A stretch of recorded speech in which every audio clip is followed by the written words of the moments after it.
Hello everyone, and peace of Christ to all of you. Please invite your friends and let us have some good time together.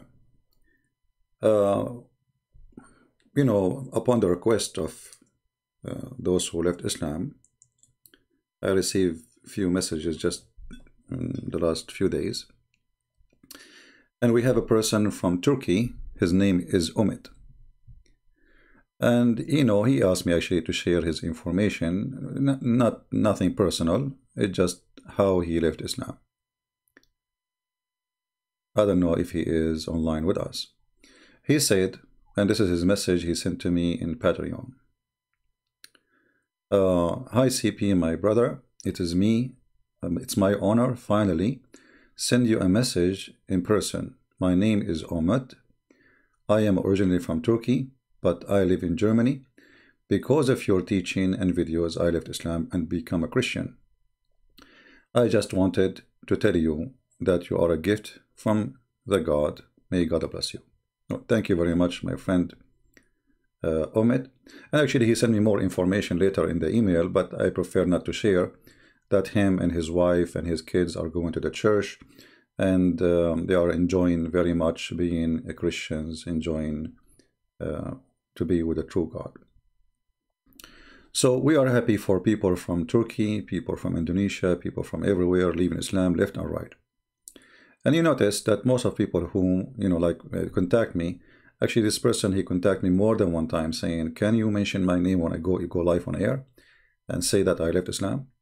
And first time I said, okay, next time remind me. And I did not really give too much attention because it's just, he liked it, but it's not that important for me. What important is that he left Islam already.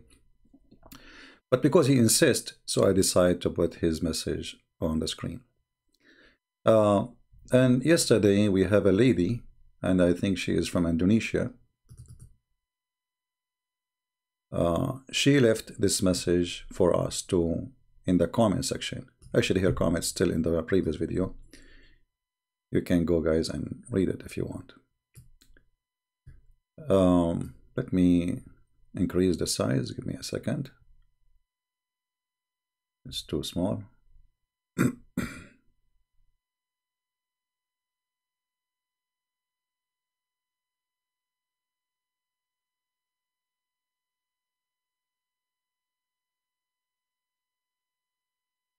All right, maybe this is better. Syahirah, I don't know if I'm saying the name correctly, ex-Muslim. She said, hello CP, how are you? I hope you are doing good. You know what? Because of you, I left Islam. And also because of this, Quran 43:61. Not only that, the Bible also gives me strength to do this. Isaiah 41:10, John 14:6. Actually, my best friend gave me this ayat from the Bible. This ayat gave me a peace of mind. Thank you very much for you, CP, and also my best friend. Please pray for me to protect me from this evil, from this devil.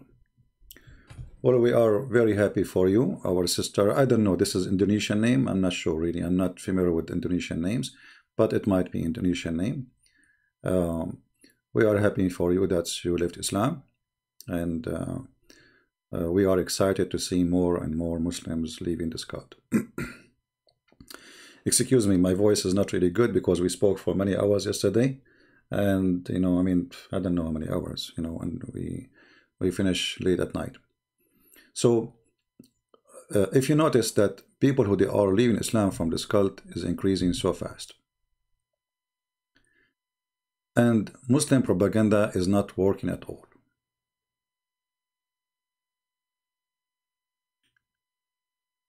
And when the Muslims, they try to defend their religion, actually they even make it worse. Like when we say your prophet, he have sex with his own son wife, they want to debate us about the word Nikah, not about their prophet having sex with his wife, with his son wife. And now the debate is what the word Nikah is used by Christians. And then they post for us, they say a Photoshop saying that this exists in the Bible. And then they go to Google Book, which is obviously a fake translation. If you go here, this is the what Fifi he posted. And you know, like this guy is going solo and he's trying to insult, but I can insult so easy, Fifi. I can post the prophet, your prophet cartoon as much as you want. And I can make him look like a poo-poo, literally. So don't make me go there. You know me. I'm not the one that can be intimidated. So this is a post Fifi he posts for us, Sister Fifi. And in this post, which is supposedly a translation of the Van Dyck Bible, and here it says this is a translation done by University of Oxford.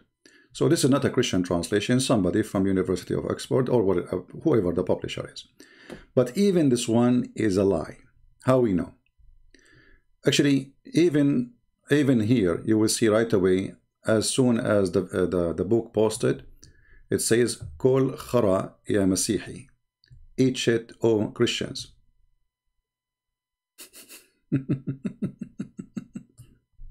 Eat shit.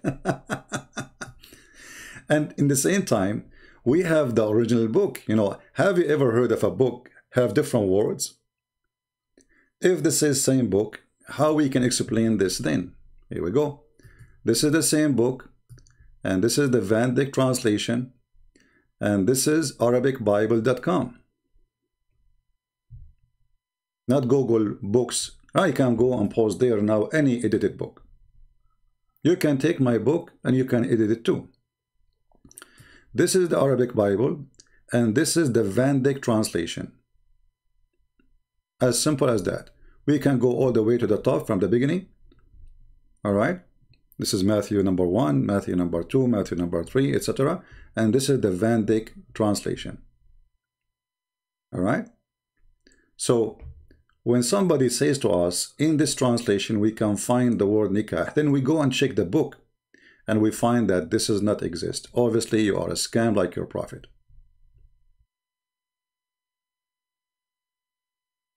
You are literally a big scam like your prophet, because here we go, this is the book.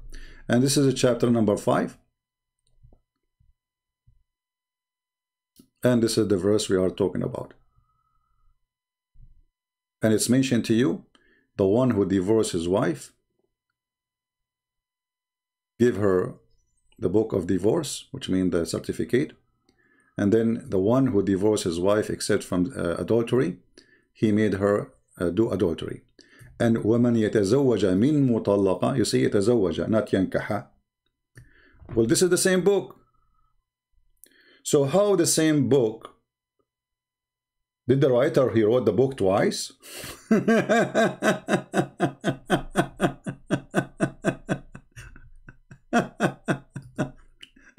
And because they are so angry, they start posting funny pictures. I can, Abdul, listen, potato. Do you want me to add, at least get a picture of me, you idiot, tomato, you know, get somebody look good. And then I can post as you want, as much as you want. I can humiliate your prophet. Do you want me to make a logo in every video? Put your prophet there? I can do it. I will not read the Quran like David would. So don't go low and stupid. You want to debate me, debate me. But you are a coward.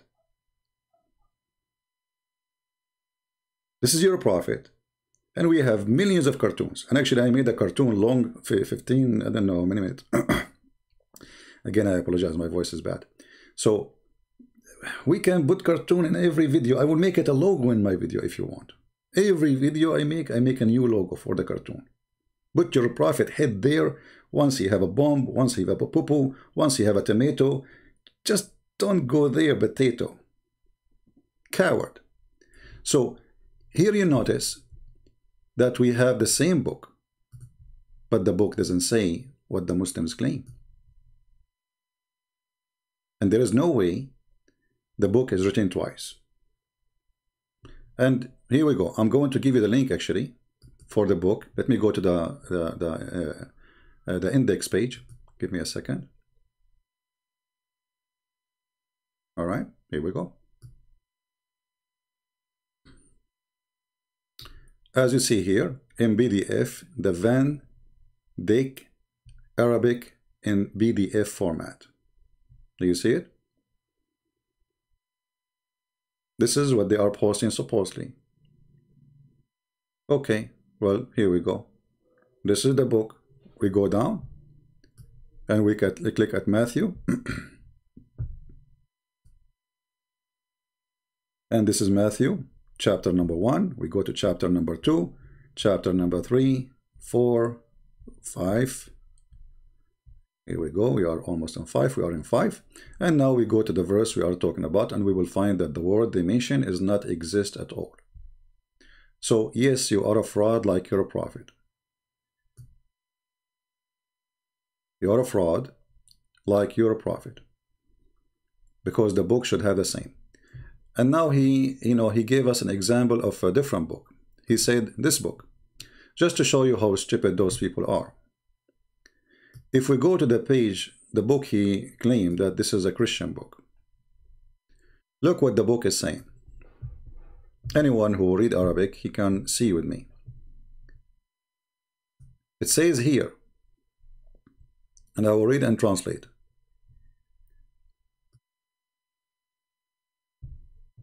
Let us zoom in. الطلاق لا يجوز عندنا. Obviously, the one who is speaking in the book, he is speaking to somebody else. It is not allowed for us. Now, maybe this book is written for the Muslims, and obviously it is. Why? Let us see. يعد عقد النكاح الزواج. The contract of nikah, effing, or marriage, between two brackets, by prayer and supplication. Well, no Christians speak like this. This is not, this is maybe it is written for the Abdul nation so they can understand something about Christianity by somebody. And then it says here, وَالْبَرَكَةُ وَحُضُورُ الْإِمَامِ, by the presence of Imam. We Christian, we have Imam. We Christians, we have Imam. Is that the Pope?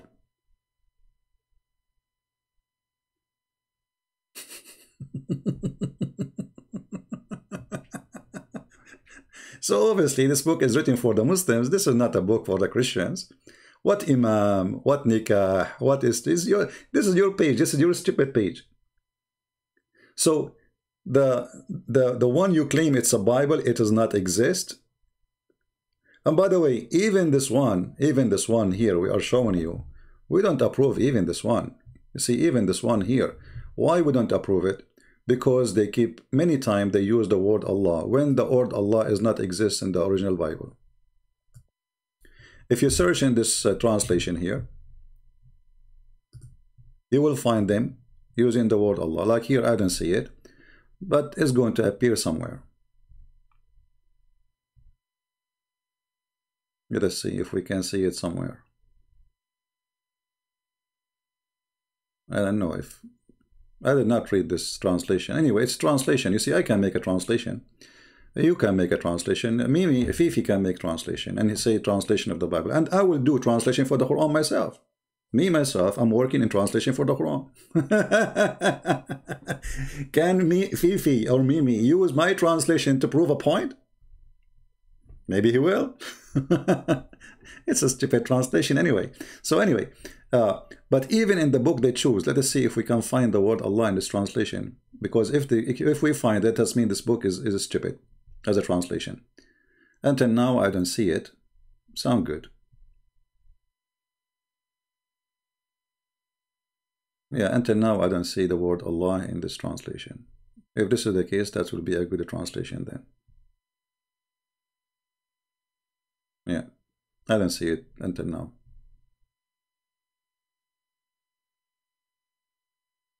Sound good.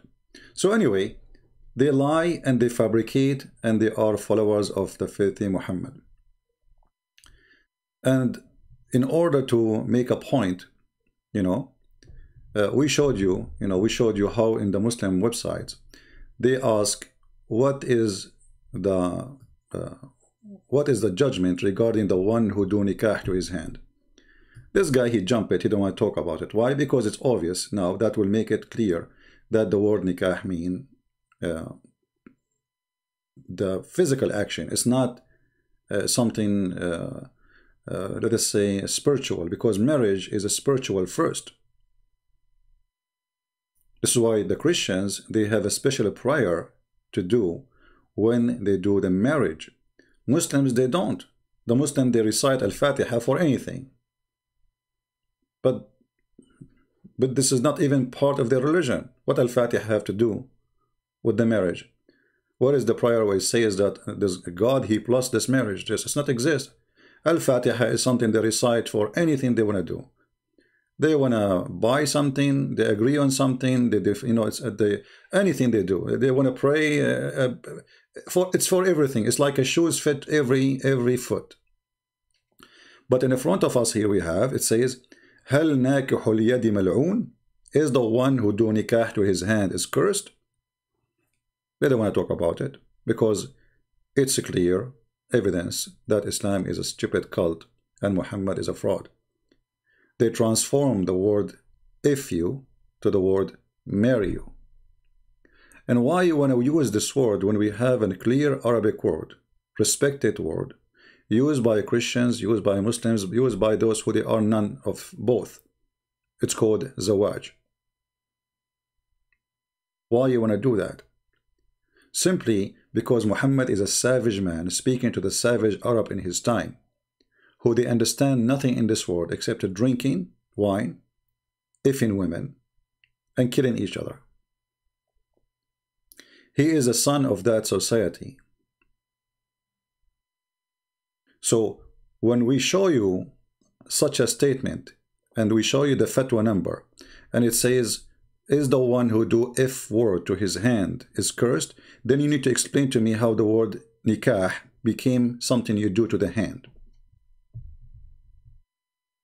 And then when you give me a book saying that we Christians, we have imam, you need to explain to me this book is written to who?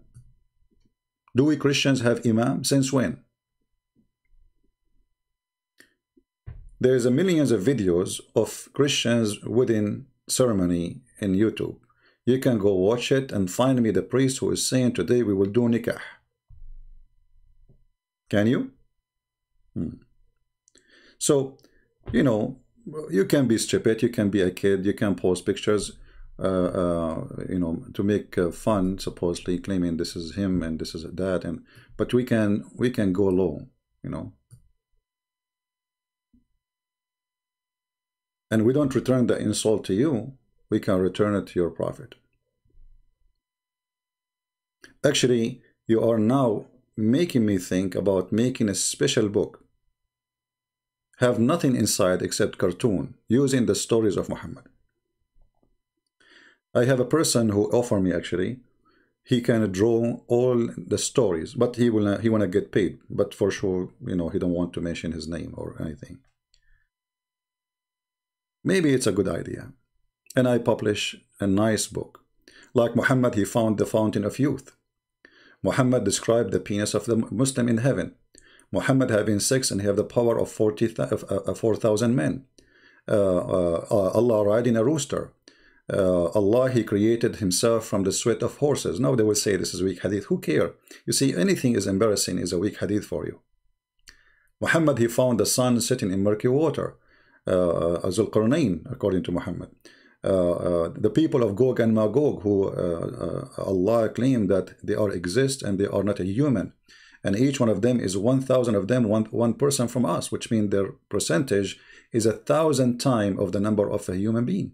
So we can make endless cartoon, and those cartoons, they can be very useful. Actually, if any of you is good in drawing and you would like to volunteer, maybe you can contact me in Patreon, and for sure we will keep your, don't share with me anything, any of your information about who you are, which means even me, I do not know who you are. Actually, all those who translated my books, I do not know them. I don't know who they are, I don't know their names, I do not know anything about them. So people who like to help, they are welcome, and we will be happy to do so. And I believe that, you know, art can be very useful. And as you see, people like those Muslims, they are inspiring us to do more. And why not? So they are so desperate trying to defend their cult. I forgot to give you the link for the Bible. Let me give it to you. Anytime a Muslim, he give you something, he say this is a Bible translation, don't accept it unless it's coming from a Christian website. Christian website which is known and guaranteed.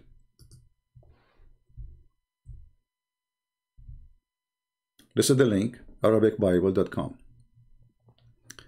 In this website, they have many translation. And remember, at the end of the day, you see, it's a translation. Like if we say to the Muslims, do you accept the translation of Yusuf Ali? Some they say no, some they say yes. And the second you start showing them stupid things in the translation, they say he's wrong. Correct? Like now, if I go right now to the Quran and I show the Muslims this translation of Yusuf Ali. Let us go there. If we go to chapter 19, verse number 19, it says Jesus is the Holy Son. Muslims, do you agree that Jesus is holy?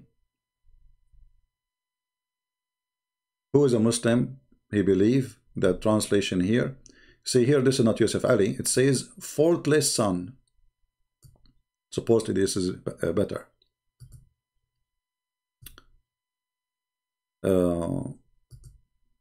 Yusuf Ali, the gift of a holy son. How many Muslims they accept this translation? They will say to you, this is not true, only Allah is holy. But then you will find that the word clearly, it says that he is holy. Even in the translation it says faultless. What does that mean? He's sinless. Now, if we go in the Quran and we say, Muslims, hey, did your prophet have a sin? Jesus is sinless. This is what chapter 19, verse 19 is saying. He is holy. What about your prophet? Is he sinless or he is not? They will say, oh, he is sinless. I don't know how many Muslims are in the chat. We can post your thought, please. Tell us, what do you think? In chapter 48, chapter of Muhammad says, verse number 2, sorry, Al-Fatah, chapter of Al-Fatah says that Allah may forgive the fault. You see, this is a translation. Okay, does it say really fault? In Arabic, it says the word dhambaka. And all of us, we knew that the word dhamb means sin, not fault. Because fault is not a sin. Fault simply is by mistake. That's what fault means. My fault. Like, did you shut down the electricity? No, I forgot it. This is my fault. This is not sin.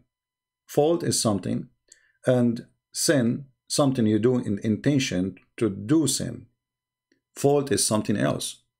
Fault, you can cause a fire, but by mistake, not because you want to burn the house of somebody. So if you change the translator here, this is, it says fault. So if we change it, we will find different translation here. This is Yusuf Ali saying that this is sin. As an example, let's go to Muhammad Hilal and Muhammad Khan. Look what happened. Suddenly the word fault becomes sin. But you know, when we speak about religion, there's a huge difference between fault and sin. So which one the Muslims will accept? The Muslim, they will favor for sure the one says fault over the one says sin, because this is proving that Muhammad is a sinner person and he is a bad person. And not only that, look what the verse saying, that may Allah forgive your sin in the past and in the future. If Allah is God, how he is saying may Allah forgive your sin?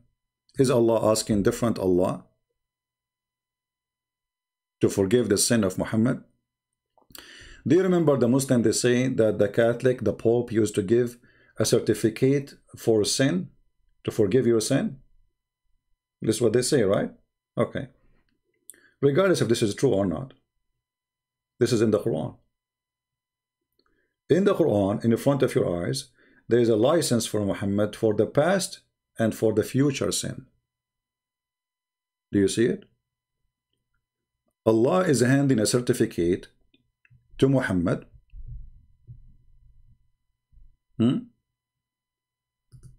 This guy.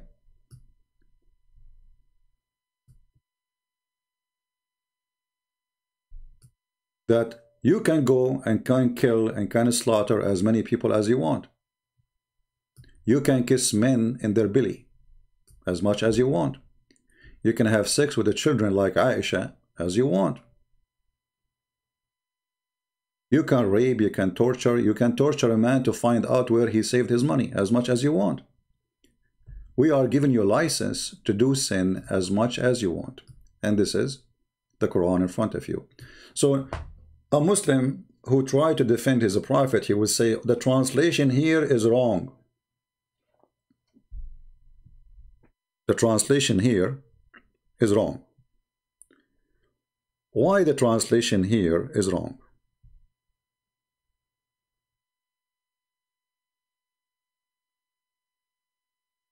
How come? This is the word in Arabic, ذنبك. If we take the word ذنب and we post it, ذنبك, ka here is for the one you speak to. Like when I say in Arabic, we say baytuka, ka is like your house. So it make it yours. So ذنبك, your sin. So the word in Arabic is ذنب. If we go and take the same word and put it in the search engine of the Arabic language, in the Quran. If we go here and we type the word ذنب,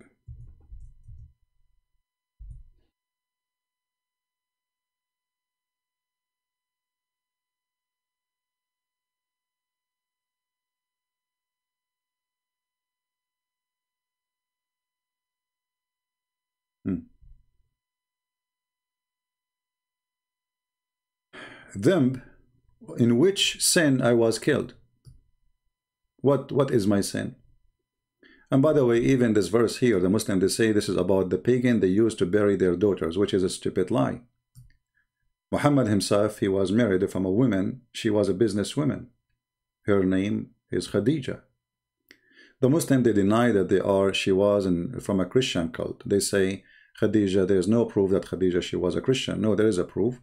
When Muhammad, he saw the funny dream or funny vision of, not vision, supposedly a man appeared to him and he squeezed him 3 times and still no mayonnaise came out. Khadija, she took Muhammad to the priest. She did not take him to the pagan priest. She took him to a Christian priest. If the wife is not a Christian woman or from a Christian cult, why she want to take her husband to the priest? And why Muhammad even agreed to go with her? Don't he knew that this is wrong? Was Allah inspiring him and inspiring the wife to go to the Christian priest? Is that where you can find the truth? So even Muhammad himself, he went to the Christian priest asking him what is right. And even the Christian priest is the one who told Muhammad that this is the angel, this is not something bad. But he was not there, which is very funny. And not only that, he told him his name. He told him his name is Jibreel. Which means the one who was witnessing the squeezing and no mayonnaise came out is Muhammad. He did not notice who is this guy, but the Christian priest, who is a false Christian priest, he is the one who noticed that this is Jibreel. So you notice here the Muslim, they play the game of translation. I don't blame them, by the way, because it can be true that a translation can be wrong. But as long as we speak Arabic, and some of them, they do speak Arabic, we knew that the word ذنبك mean your sin. So Muhammad, the Quran saying to him, may Allah forgive your sin, not your fault. Because all what we need to do is just take the word to the dictionary. You can copy this word, take it to Google Translation or any Arabic dictionary, and check out the meaning. And then if the word ذنبك come as fault, that's mean it's fault. But if it is sin, then it is sin, and obviously it is sin. All right. So, like there is a translation. Muslim have articles, tons of articles against translation.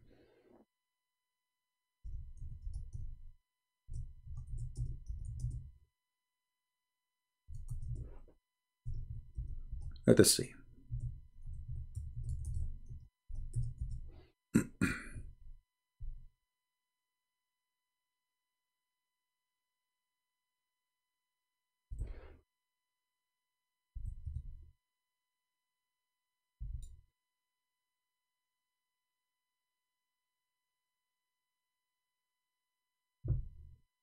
If you search for a translation of Dr. Ghali, as an example, not limited, you will find tons of differences and tons of problems and tons of complaint from the Muslims saying this translation is horrible.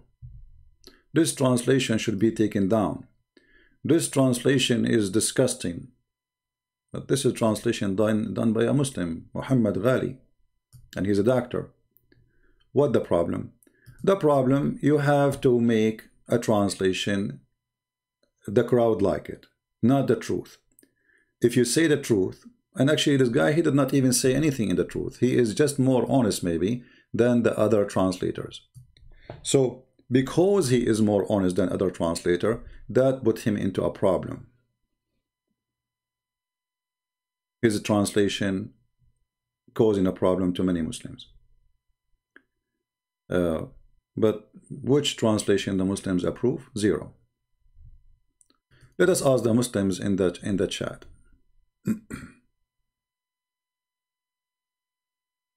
Which translation Muslims you agree with?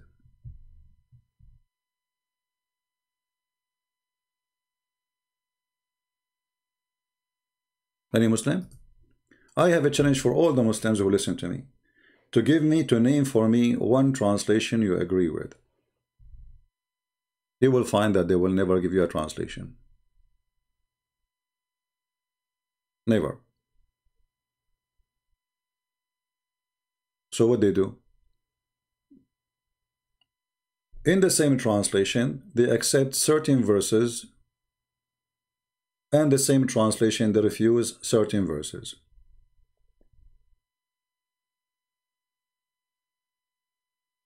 Right? For us, at the end of the day, if we want to find something to be exist, we have to go and find it in the original Bible. The original Bible says, the one. Actually, there's a Muslim. I don't know if I still have the screenshot. I'm not sure. Let me see. There's a Muslim. He says the word marriage in the Bible is not even exist. He said the word marriage. Let me check here if I can find the screenshot.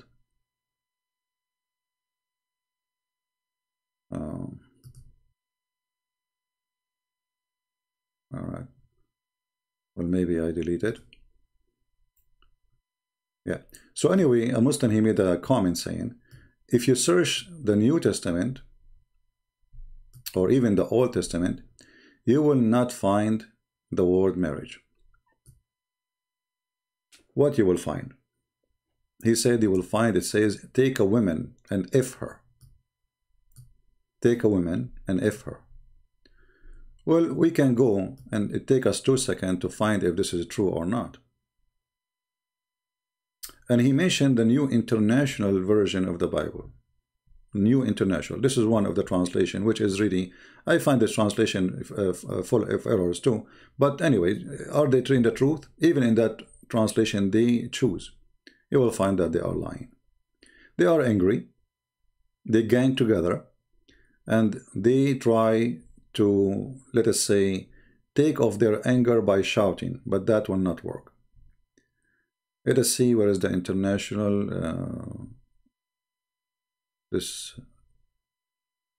translation. I'm trying to find it. Where is this translation? Let's see. I'm searching in Bible Gateway.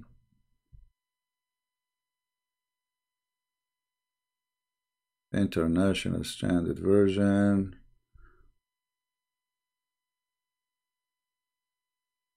Here we go. This is the translation he asked for. Okay, let us put it in the screen.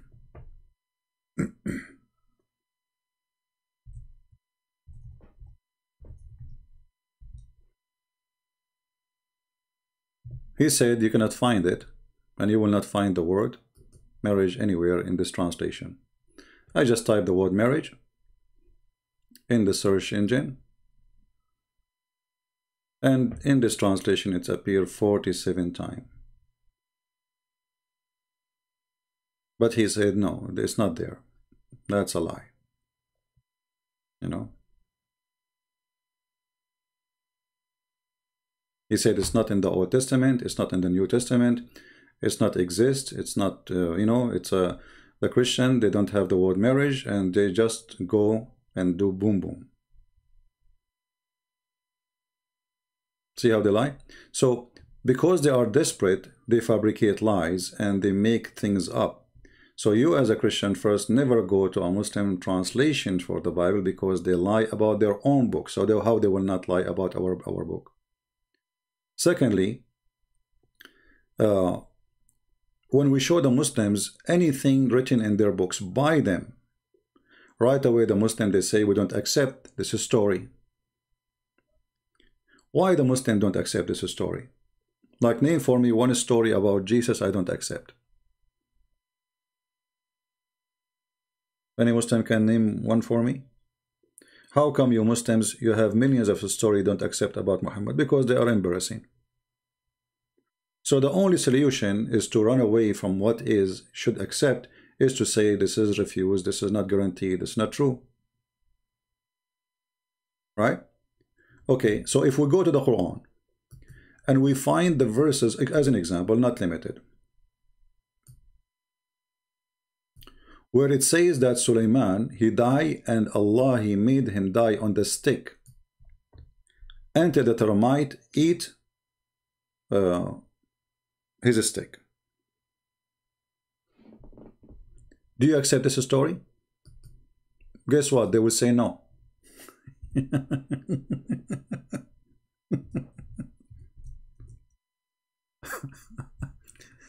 Okay, you play the game with the hadith, saying the hadith is fabricated, the hadith is a lie, those hadith is made by the Jews. Even the hadith, by the way, is written in their books, is made by the Jews.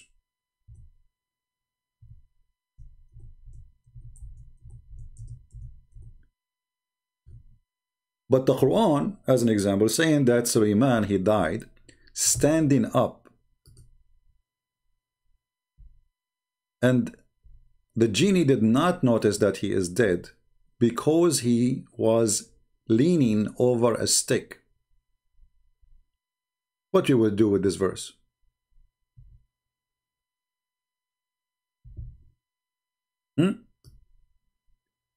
Are we going to say it's a weak Quran? Who is a Muslim? He agreed that this is a weak Quran. And I agree with you, this is a weak Quran. I mean, Quran is weak, Muhammad is weak, Islam is weak. This is why we need to protect Islam by, you know, by apostate law and by many things. Otherwise, if Islam not weak, we do not need that. So the weak Islam is saying clearly in the weak Quran that when Sulaiman, he died, nobody noticed that he is dead. How? Because he was standing, leaning over his staff,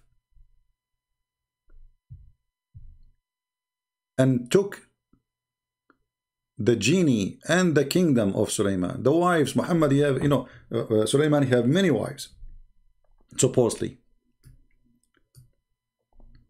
He have ministers, he is a king. I mean, how many ministers need to talk to him every day about things happening? The guards, the servants. Hey, sir, you'd like to eat? Sulaiman never answered. So they did not notice that this guy never drank since last year.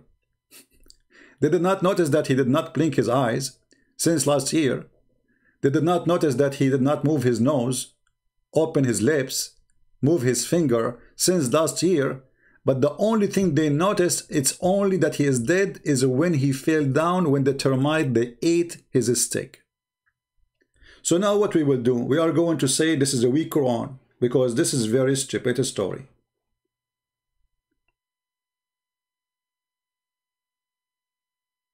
Any Muslim have something to say?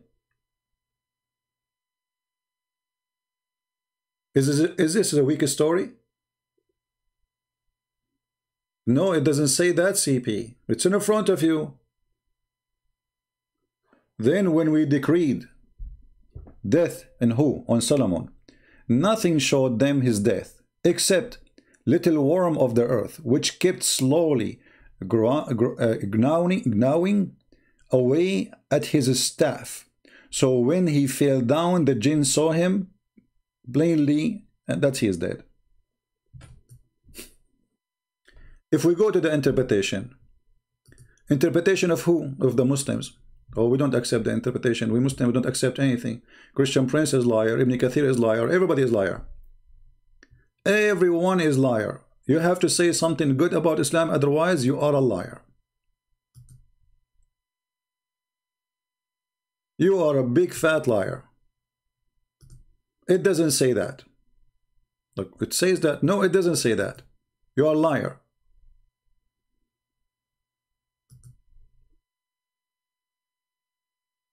So if we go to the tafsir and we find the interpretation for the verses made by their scholars, not by us.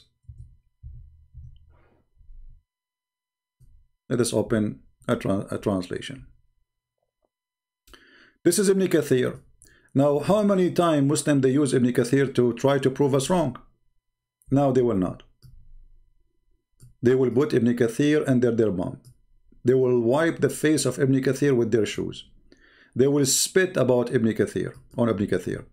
Allah tell us how Sulaiman, peace be upon him, died and how Allah concealed his death from the jinn who were subjugated to him to do hard labor. He remained leaning on his stick, which was his staff, as Ibn Abbas, may Allah be pleased with him, and Mujahid, Al-Hasan, and Qatada, and others said. He said, like that for a long time, nearly a year. The guy is dead for a year, and they will say, it doesn't say that, CP, you are a liar. Or no, they will make a video, they will say, this hadith is coming from Qatada, and Qatada, the one who transformed the hadith, is Mujahid, and Mujahid is well known to be a liar. They will find a solution for it. All of them, they are liars, I agree. Everyone around Muhammad is a scam, starting from him. So what you expect? From their friends you shall know them. Everyone around Muhammad is a liar. They will say to you, Ibn Abbas, he is a big scam, but Ibn Abbas is the cousin of the Prophet. And he is the only one, Muhammad, he pray that may Allah make him the scholar of the nation. Right?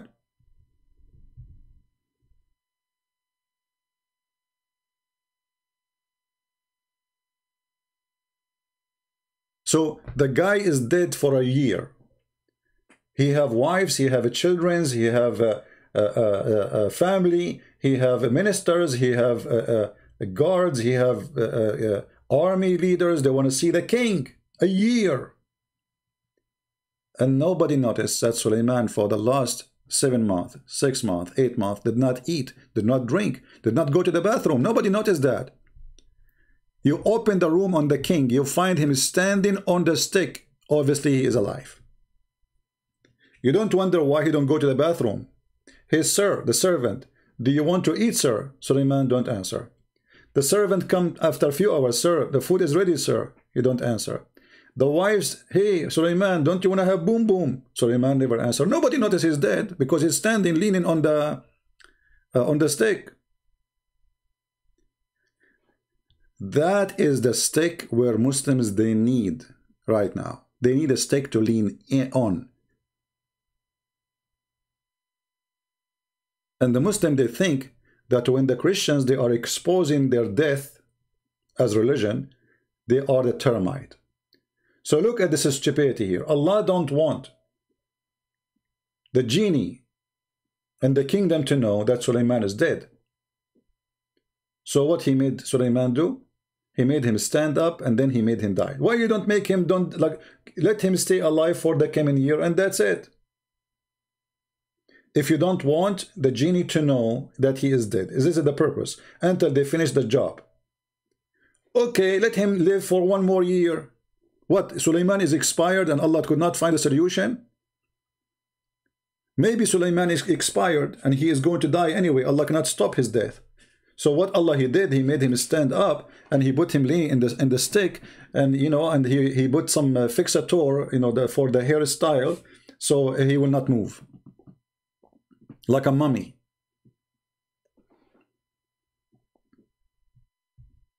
Who is a Muslim agree with the Quran? Forget about the hadith. The hadith is stupid. Forget about Sahih al-Bukhari. All of you corrupt like your prophet. We have Quran now. What we will do?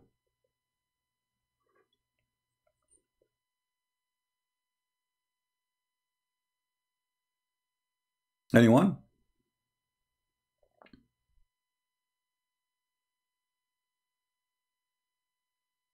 Anyone have an answer? This is Quran. Obviously the Quran. Yeah, no, you see, the problem is the termite. Why Sulaiman, if Sulaiman did something smart and he have a staff made from gold, then he will be standing until now and nobody will notice he is dead. When Muhammad he died for 3 days, Ibn Abbas he said that Muhammad, his belly is full of fart. قَدْ رَبَى بَطْنَهُ. His belly became like a hill. Why? Because this is normal. Anyone he died, especially if he ate before he died, like before he digests his food, go to the bathroom. If you are a person who ate and you still have food inside you, and then you die, then after a day, 2 days, the bacteria are, digesting the food and eating even your skin, So his belly will be full of gas because he is not able, he's dead. His body organs is not functioning to release the gas normally, as people they do by farting usually. So your belly will become bigger and bigger as if you are pregnant women, until the belly cannot take it. And if you leave the person for longer time, his belly can burst. Why? Because the skin became decay. The tissue of the skin and the flesh became so weak, it's gone, it's a decaying. So your belly, because it's full of gas, is going to burst like a balloon. So this man is dead for a year. He did not stink.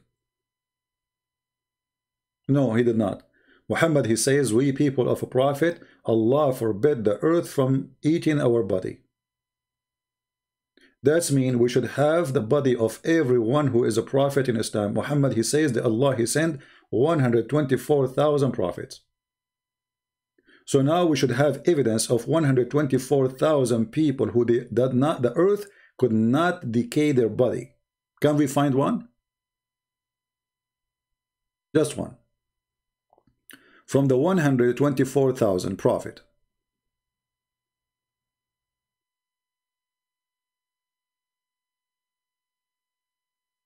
Now ask yourself, if you are a Muslim, what kind of religion this religion is? Any Muslim?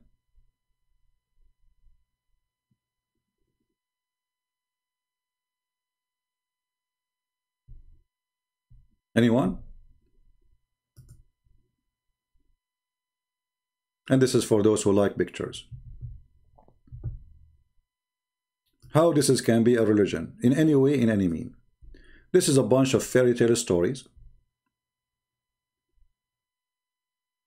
A crazy man Anything the people, you know, they say to Muhammad, he believed it, he accepted, he put it in the Quran, and he claimed it's coming from God. He is a potato.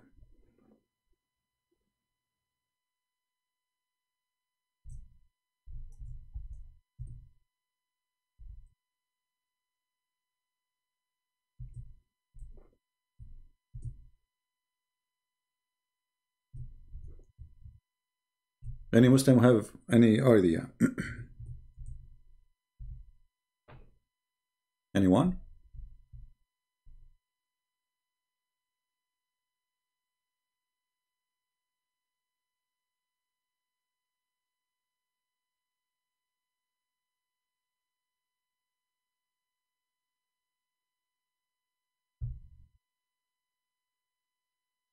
Nobody?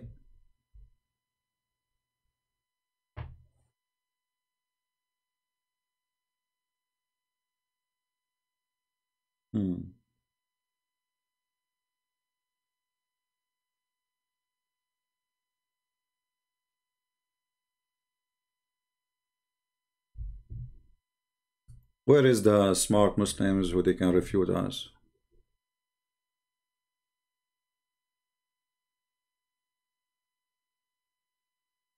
Whatever the Jews they say to Muhammad, Muhammad he take it, he put it in the Quran. Anything. The Jews they said Sulaiman have a flying carpet, Muhammad he put it in the Quran. The Jews they say Sulaiman have a flying horse, he put it in the Quran.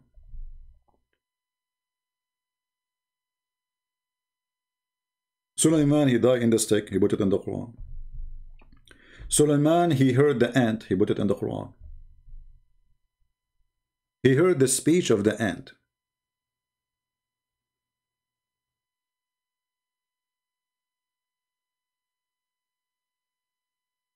What do you think?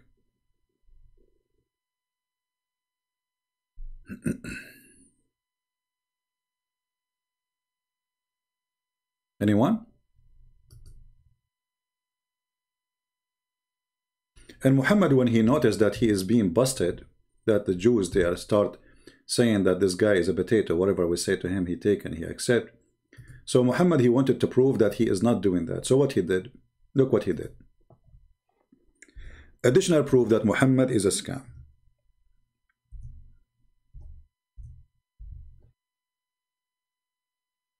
A rabbi, he walked by and he said to Muhammad, when he during the time he was praying in a funeral,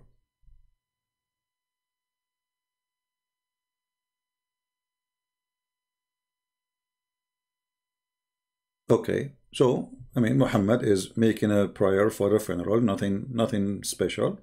There's a dead person, all right.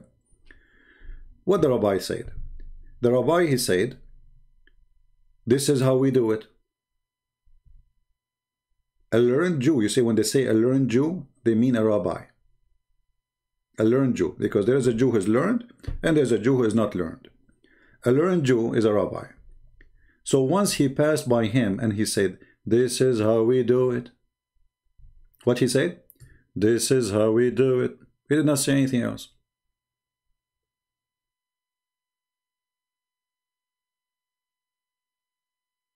What Muhammad he said? Sit down, act differently. Well, if you are a prophet of God, and how you pray shouldn't be something taught to you by God. We found a Muslim in the chat. We'll take a selfie for him. Oh, the chat moved. Let us find it back.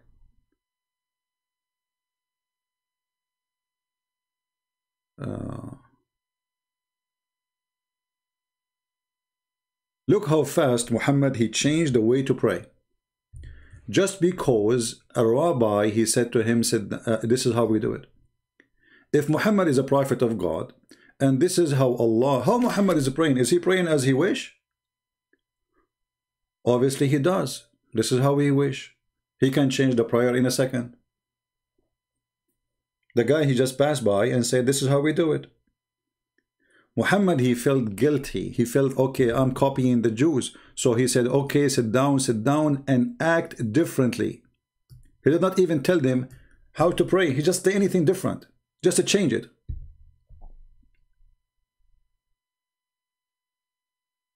How this is from God, and then how is that is changed in a second. So if I am walking by Muhammad and say to him, this is how we do it, hey Muhammad. Let us say Muhammad, he eat using his mouth. And I walk next to Muhammad and I say to him, this is how we do it. Muhammad, he will start eating from his bum, because he have to act differently. What the problem if he is saying to you, this is how we do it? Why you change? Isn't your Muslim claim that the God of the Jews is the same God of Islam? So if this is how they do it, then you can do it too. If we have the same God, right? And the Jews, this is how they do it. So why Muhammad need to change it?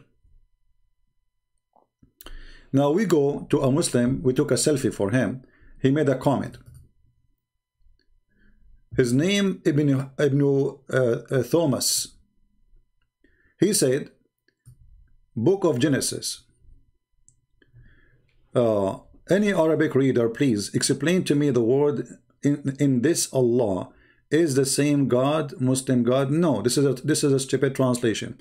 Anywhere you find the word Allah in the Arabic translation for the Bible, this is false.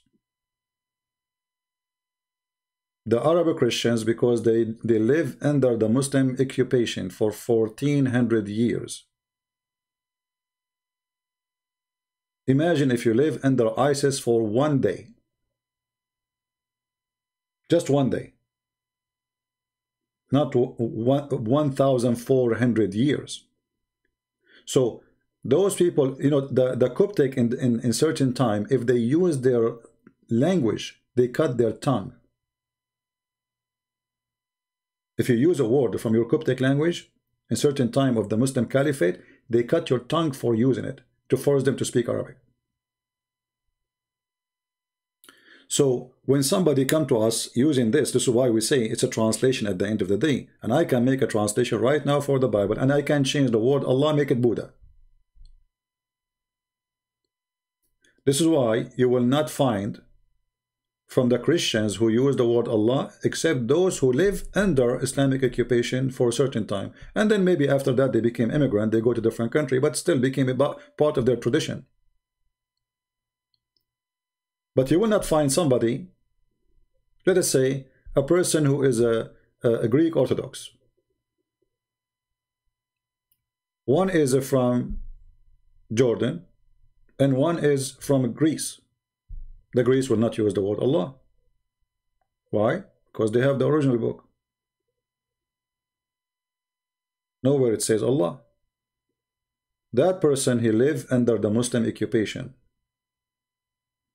The one in Jordan, say, who use it. So you want to be silly, go for it. This is a translation. The same I can say to you, where we can find the word Jesus in the Quran? Nowhere. Where we can find the word Jesus?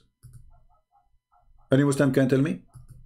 You have the whole Quran, not a single time the word Yeshua, this is the original name, you know, Jesus is just, you know, because Latin language don't have certain letters the same as Hebrew and Arabic. So if we search the word Jesus, which Muslims use in translation, where we can find it in the Quran? Nowhere. Where is Jesus? Here we go. This is a chapter, as an example, chapter 2, verse number 87. It says here, we gave Jesus. Where is the word Jesus in the verse? Show it to me. So I can say this is a false translation. Why? Because how you make it Jesus if it is not Jesus? It says Isa.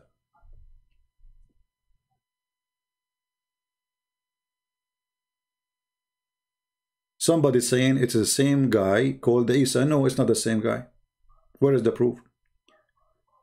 Isa in the Quran is the son of Maryam, and Maryam is the sister of Aaron, the brother of Moses. Which means, according to the Quran, Maryam is the daughter of Imran. Imran is the father of Moses. And this is why the chapter is called the chapter of Imran. Chapter number 3. Speaking about who? Who is the most important there in the story? The grandfather of Jesus, who his name is Imran. his daughter Maryam, which is the daughter of Imran, and Musa is son of Imran, and Aaron is a son of Imran. So the stupid Muhammad, he made the family of Imran as the following. Imran is the father, which is not exist in the Bible, except if we go to the Old Testament, you will find that the father of Moses is Amram, not Imran. Even Muhammad could not quote the name of the father of Moses correctly. It is Amram, not Imran. The last letter in the Hebrew is M, from mountain. In Arabic, it's Umran. The last letter is N, as Nancy. So the stupid Muhammad, he messed up all the character, all the people in the story, in this movie, is gone. So what he have a guy, his name is Isa. Who is Isa? Where Muhammad he got this Isa from? Obviously, you see in the Old Testament it says that Maryam, the sister of Aaron and the sister of Moses, she did not have children. But you remember that when books are written, I can write about you saying he don't have a children's, because still you don't have a children, but there's no guarantee that after that do not have a children's. Or like let's say I describe for you the house of David, and I say he have 20 rooms, and then after that we describe the house of David, we say he have 700 rooms. Well, he is building the house, the palace. So those things change, they are not fixed. So most likely the fool Muhammad, he thought that Maryam, the sister of Aaron, she have a son, his name is Isa or Isa, and he thought that this is the son of Maryam, the mother of Jesus. This is why you see the rabbi, his name is Kabul Ahbar, he came to Muhammad's wife when Muhammad was not home. He wanted to talk to Muhammad, so he found the wife alone, and he told her, well, it cannot be that Mary is the sister of Aaron, because I see there's a couple of hundred of years between them, almost 600 years, according to the story there. What Aisha, she said to him, Kadhabt, you are a liar. So Aisha should not believe what he's saying. When Muhammad, he came back home, Aisha, she told him what the Jew said. So Muhammad, now he wanted to fix it. He said, oh, they used to call them by their great prophet at that time. Who is the greater, Aaron or Moses, as a prophet in Islam? Why they call her by Aaron, not by Moses? And what Mary have to do with Aaron or Moses? They are not even from the same tribe. She is from different tribe. So very silly. And what we would do with the father of Mary, his name is Imran. This is the name of the father of Moses. And why the Christian, they will change even the name of the father of Mary 600 years before Muhammad. Even that we change it. Why? What we will gain from changing the name of the father of Mary 600 years before Muhammad? You know what I mean? Why we will change it?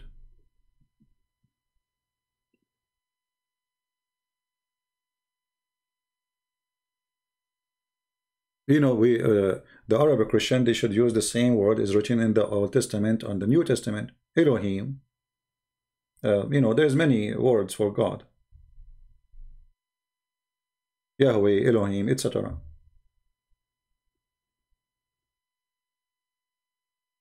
And by the way, none of those are names. In the Old Testament, like once there's a guy, he's very silly. He sent me an email saying, you deny the name of the Lord. You know, this is an idiot. The name of the Lord never mentioned in the Bible. What is mentioned, I am who I am. That is not a name. I am who I am, which means I am the one who exists by myself. I have no creator. That's not a name. Moses says, hey God, what I will tell my people, who are you? What's your name? He said, tell them I am who I am. So we Christian, we don't follow a name. We follow the true God. There's no name can describe God. What name will describe him? You tell me. And remember, God, when he speaks to you, he used the language which he used. Which means if you want to give you a description, still he is using a description you can understand. But the Muslims, when they say their God, his name is Allah. You ask the Muslim what Allah means, they don't know. Where is the word is coming from? They don't know. When I have a debate with Dr. Rohi, the Muslim from Al-Azhar University, he said the word Allah, first time mentioned by an Arab person, we do not know who is he. You can go and watch the debate. We do not know who is he.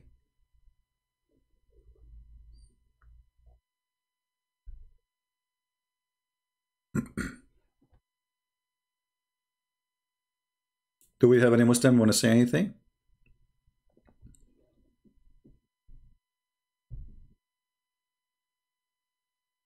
Anyone? So when they speak about translation, you know, tell them right away, okay, is the word Jesus in the Quran? They will say no. They say, okay, well, who put it there? They say translator. So it's not there. So this is a false translation. That is a false translation.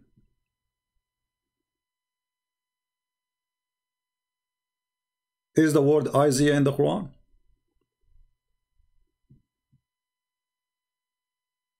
They say to you, Ishaq. Ishaq, right? Okay. Jacob, they say Yaqub. Okay.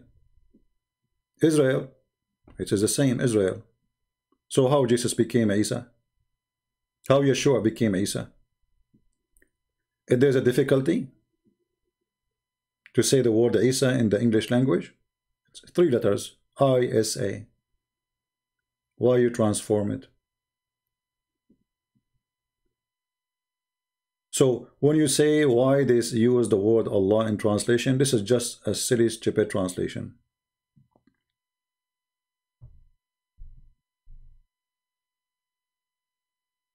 Right? In the same time, we show the Muslims that the word Allah is not even exist in the Quran. It's not a word. Allah is a 2 words. And we mentioned to you that many times. If you go in chapter number 1, verse number 2, and verse number 1, you will find that the first word here, Allah, is different from the second word.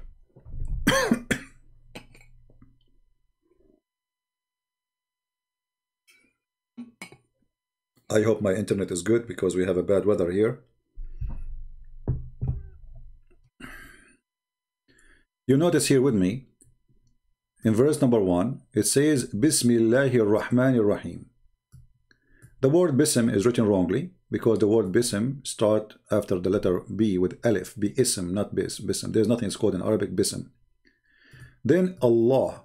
You see how Allah is written? Count the letters with me. You will find that the letters here is not the same as the letter in the verse underneath. There's 1 letter is missing. Why? If this is the same name, the same person, why there's 1 letter is missing? The fact is more than 1 letter is missing.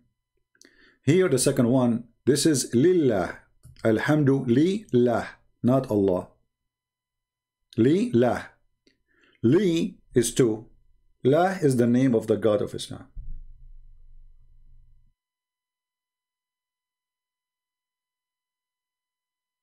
You see here in the translation it says, praise be to Allah. Okay, where we can find the word to in the Arabic here, in the Arabic side. Alhamdu, it says thanks. Where is the word to? And then right away after it, Lillah. Where is the word to? The word to is Li. La. Li is mean to. La is the name of their God. So their God, his name is La. It's not Allah. Allah is 2 words. One is mean. A-L as God. Even in the old Hebrew, the word A-L is a word meaning God. So by time, the Hebrew language it changed from A-L to E-L. So God is Al. This is why we see that the old name, the ancient name of Israel was Israel, not Israel. Mikael, not Mikael. Gabriel, not Gabriel. Why? Because the language transformed, so the word AL, which means God, become EL. So we say Emmanuel, not Emmanuel. Why? Because Emmanuel, you are talking about the ancient Hebrew. And actually, even the names of the Quran, proving Muhammad to be a fraud and a scam. If you ask the Muslims, okay, what Gabriel mean? Jibreel. Which even Muhammad, he quote wrongly in Arabic. Huh?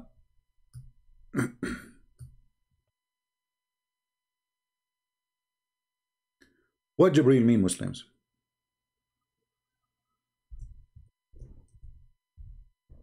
What Mikael mean?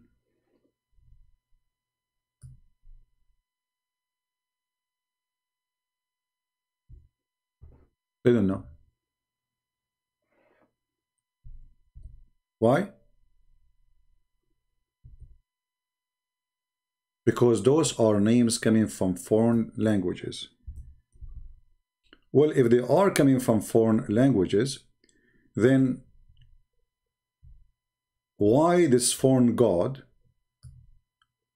is your God?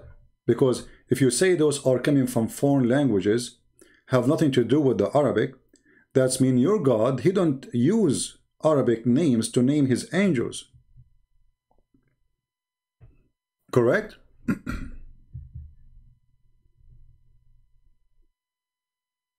Any Muslim here don't agree?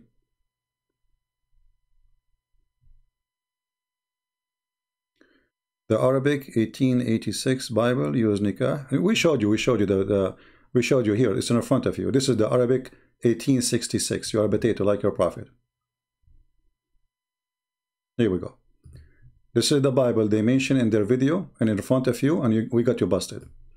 This is the Vandyck translation, and this is Matthew chapter 5, and this is the official Christian website. And you are a potato like your prophet. Here we go. This is chapter number 5.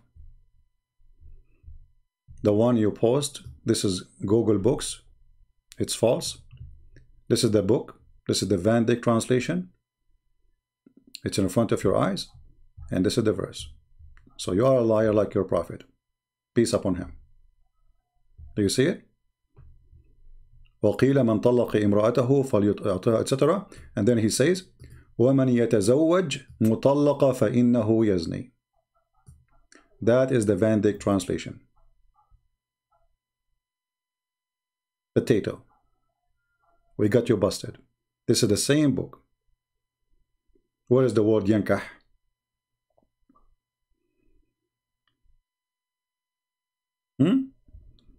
Are you there, Abdul? This is the same book. I will give you the link. Here we go. What is the word yankah?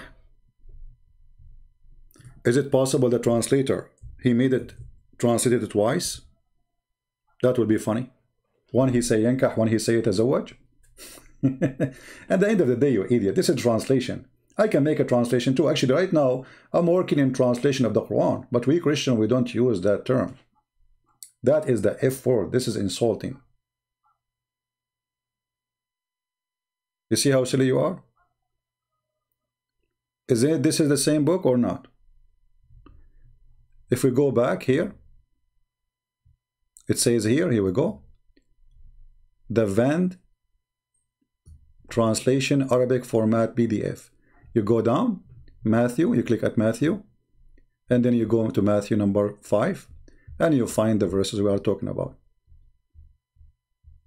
So where is yankah? I can take now this file and I can do editing and I can post it in Google Translation. Potato. But this is a Christian website posting the book. Do you have anything more to say?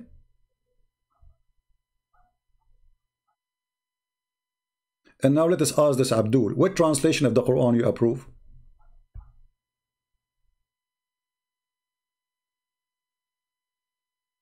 What do you think? We address them. We just talk about them. You are coming late. Watch the video and laugh. You are just a late Abdul as usual. You come at the end of the movie. Here we go. This is your stupid images he posted. It says here in the book. Read carefully, potato.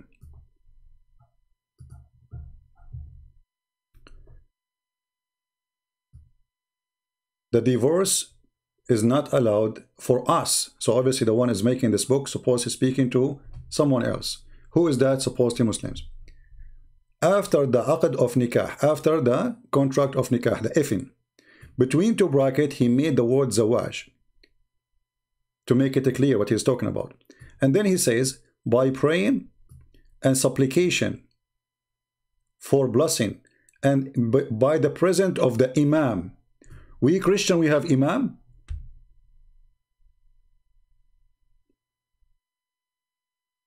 Have you ever heard of a Christian they have an imam? So this book here saying, according to this photo, that the contract of nikah between two brackets, zawaj, which means marriage, happened by prayer and supplication for blessing and by the presence of the imam.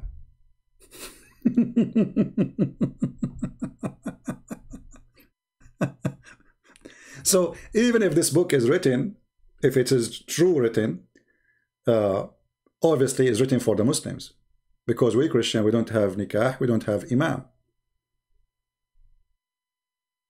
You're a dummy, like your prophet. We go back. Yeah, we Christian, we get married in the front of the imam. Yeah, true story. I mean, they are so desperate, extremely desperate, trying to find a book, say the word nikah, and that is telling you, okay, what we will do now with the, is the one who say nikah to your hand is cursed? Why you don't answer it, Muslims? If the word nikah mean marriage, I will go with you, no problem. Okay, let us say you are right and we are not telling the truth. Here the fatwa, number 3201, it says, هل ناكح اليد ملعون? Is the one who do nikah to his hand is cursed? Hello? You see, you won. Read. Do you Muslim marry your hand? Are you there? Do you Muslim marry your hand? He can show you. You see, the stupidity is, the word nikah means marriage. We understand that you Muslim today, you use it when you speak about marrying, but the word nikah means the F word. Your savage prophet, he transformed the F word to make it your marriage.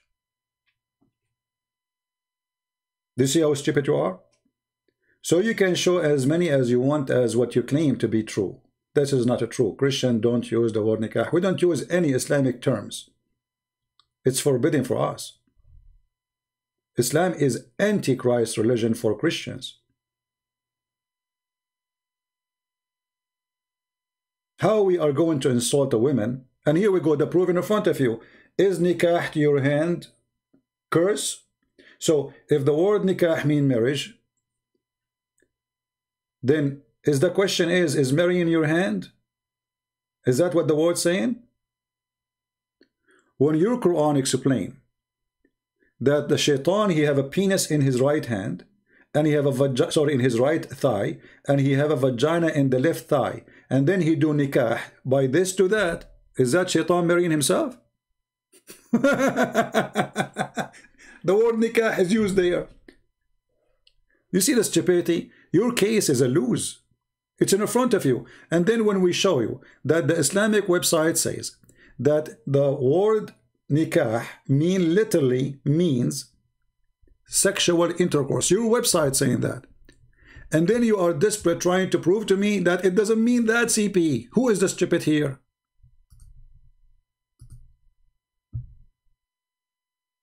Your own website saying the word nikah mean literally sexual intercourse. Okay, what we will do with that now? Obviously, this website is lying. You Muslim lie. You lie a lot. Non-stop. To the point we cannot trust anything you say. Correct? So what we will do? Let us find you the Muslim website. Hold on.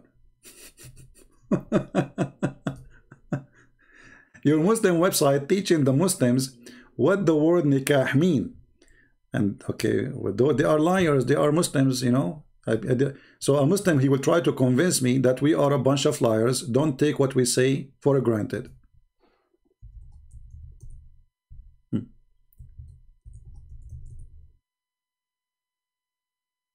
Here we go. This is your Muslim website. Christian Prince is lying to you. Christian Prince is lying to you. Okay, that's wonderful. This is alislam.org. And this is your, you know, the importance of marriage in Islam. Remember, the title is Importance of Marriage. Okay. Importance of sex in marriage. Okay. What is the word nikah? Let us see it.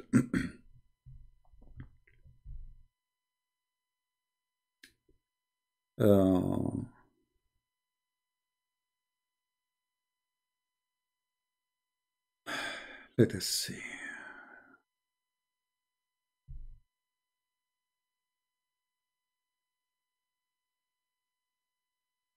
Where is the part? Give me a second to find it.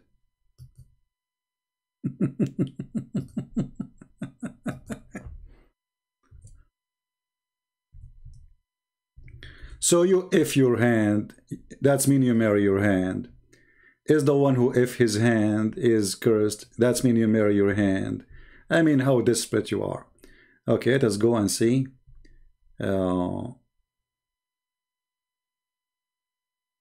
Okay, here we go. We found it. This part. It says, the Islamic term for marriage is nikah. So look, this website taking your side. It says the Islamic term for marriage is nikah. Be happy, dance. Are you dancing? But look what it says. Literally mean sexual intercourse. I mean, do you even need to debate me? You won.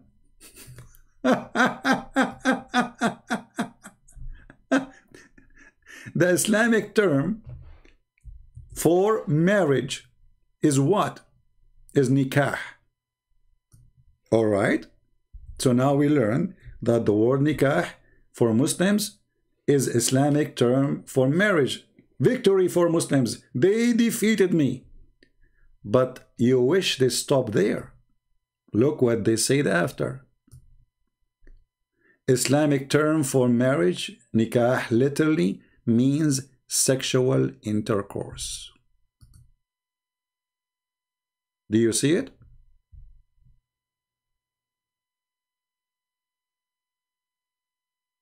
In Arabic, a French community proved the word nikah mean marriage. Yeah, you see, okay, no problem. You can say to me, we use it today for nikah, and this is your business, but this is according to the religion, it's in front of you. Those are scholars talking. Those are not a bunch of dummies in community. This is your religion. This is your website, alislam.org. You can make all the excuses. You can say that my dad, when he married my mom, he said to my grandfather, I want to do nikah to your daughter. You can say that. Who cares? But the truth is in front of you. Nikah literally means sexual intercourse. Can you deny that? Can you deny that? So you want to play dummy. Says, in my community they use the word nikah because it's a community of dummies.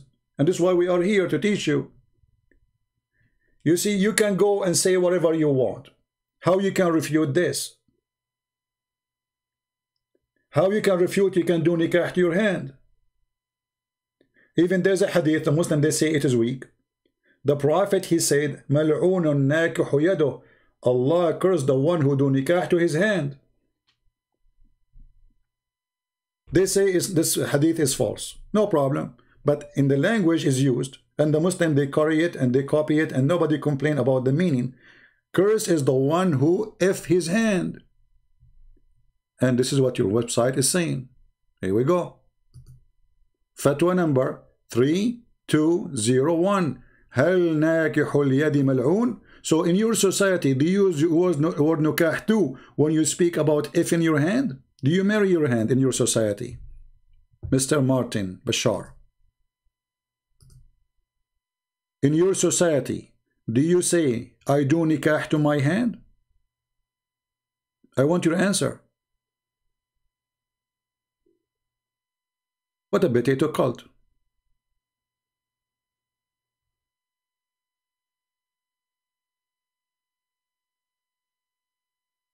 See? Yeah.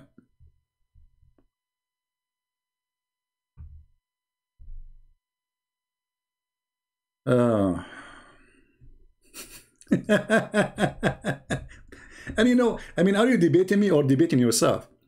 If your Islamic website saying the word nikah mean literally if word, who is this guy came in my face? This guy, I will talk about him next. What I will do, is it my fault? This is your website saying that the word nikah mean to if literally. What we will do? Are you going to debate me now, or are you going to debate the Muslim who made those study? Are you trying to refute me or refuting yourself? Will I prove to you that he lied? Here we go. We showed you that the book of the Van Dyck, we gave you the website. The word nikah does not exist there. We showed you that in the image he showed that this is a book of a Christian. It says that nikah in Christianity happened in the presence of the imam. How in the world the Christians do you have imam? Since when? Obviously this is a book either written for the Mohammedan like you, Abdul, so you understand the language, or it is a fraud. But we Christian, we don't have imam.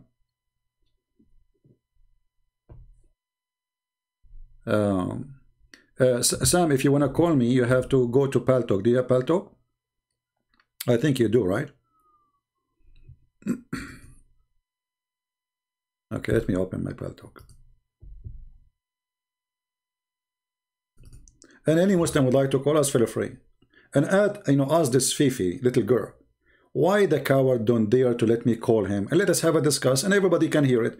He can go live in his channel, I go live in my channel, and the one who hang up first is the coward. Is that fair, guys? Nothing personal, no personal attack, no name calling. I will not call him Fifi the girl, even though if he is. Do he dare? So ask yourself, if he is brave enough, why he don't dare to call me? He said, I will hang up on him. They hang up on me 7 times when I spoke to Mimi Hijab. And they did not allow me to ask any question. They are the one who's asking me question, and I got them busted. And they call me bastard, when the fact Muhammad is the bastard who was born 4 years after his father's death.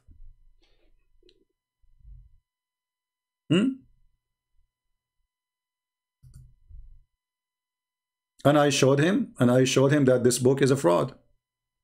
He showed me the book. And I'm showing a book in front of you too.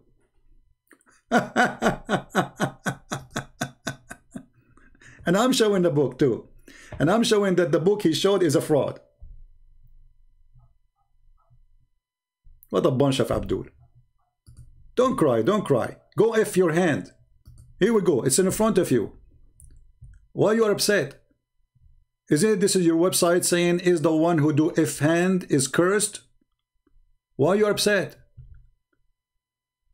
Is that me saying that? If the word marriage mean nikah, that's mean you don't marry your hand. Have you ever heard of yourself marrying your hand? You will not answer because you're a potato.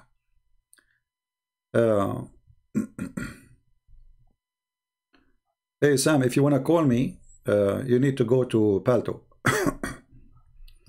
Let us see, maybe we have some Muslims.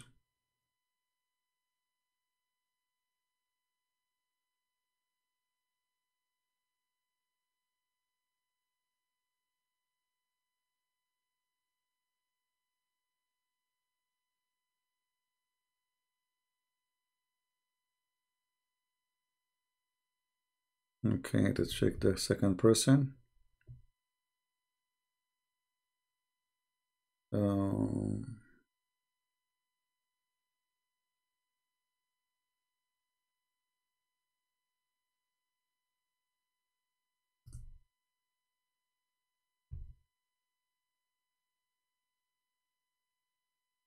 Until now, not even one text is useful.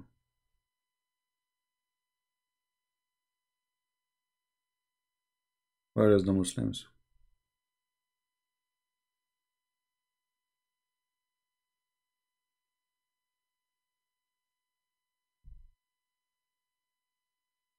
No Muslims. So do we have any Muslim would like to call us? And we can talk about nikah, we can talk about anything you want. Who wanna call us?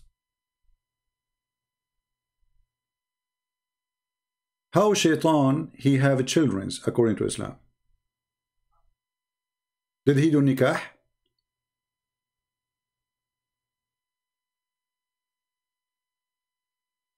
Any Muslim?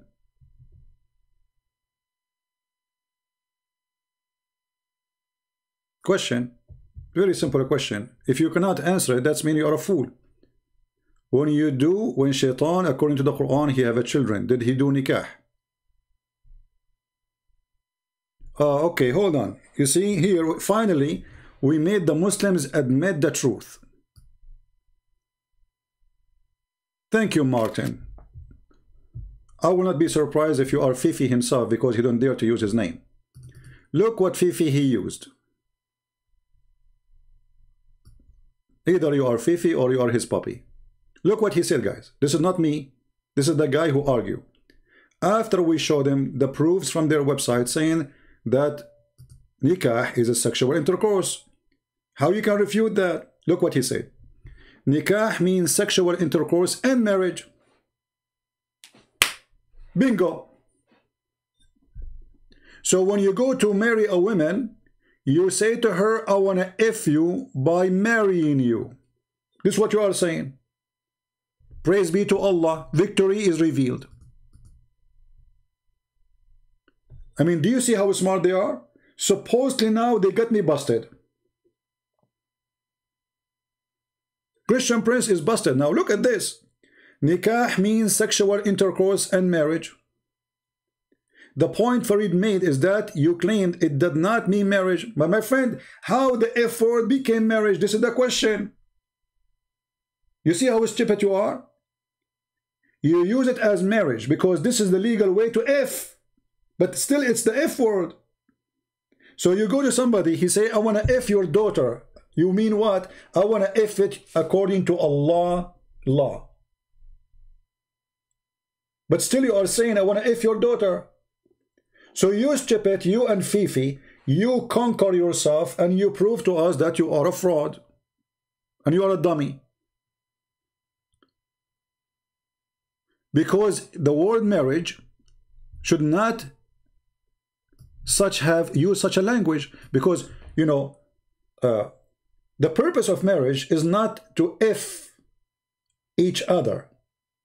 Even though sexuality is part of it, the purpose of marriage to have a family. It's not for the purpose of effing, because if the word effing is the target, then you can go and hire a prostitute. And actually, Muhammad, he allow you to hire a prostitute. He called it muta. When we say to you, is muta is marriage? If I say to you now, you are a son of muta, you will be upset. Why? Well, isn't muta is nikah? Nikahul muta. When I say to Fifi and Mimi, sons of muta, they got so upset.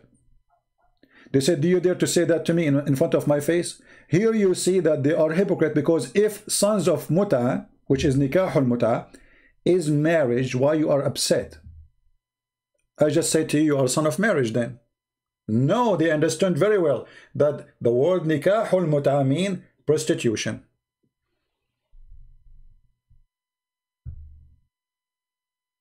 Martin, people are laughing at your text. We have it there. We have a selfie of you, my friend.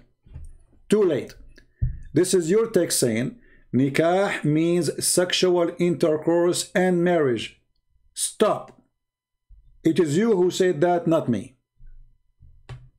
And you are Fifi or Fifi puppy. It doesn't matter. You just admitted what I'm trying to prove, that you Muslims, they use the word fornication for marriage. You use a filthy word instead of using the word zawaj. We don't.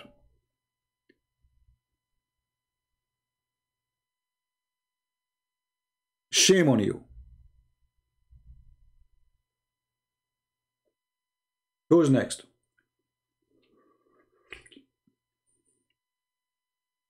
Anyone? It's not my own sources. Is that your text, you potato? Guys, this is my own sources. Look at this idiot. Look at this idiot. This is my own sources. Potato. Is it this in the screen, your text?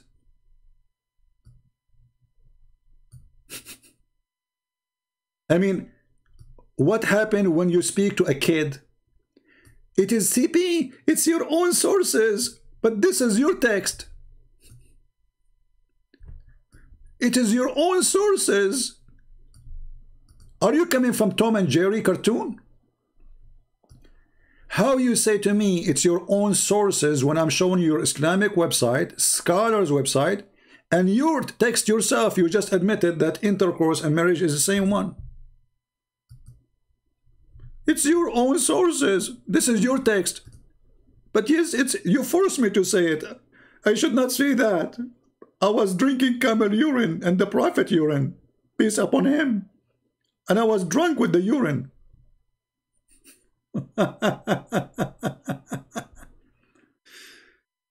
Show me the translation Farid he uses a fraud. Are you stupid or what? How many times I showed you already? Are you a donkey? You are a donkey. Here we go. It's in the front of you. How many times I need to show you, you idiot?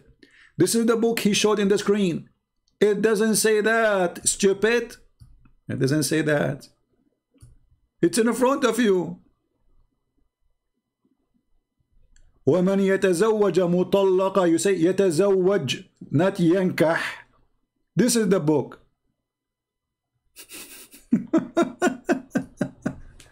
So how the book they are posting, this is a Google Books, anyone can go and post a book.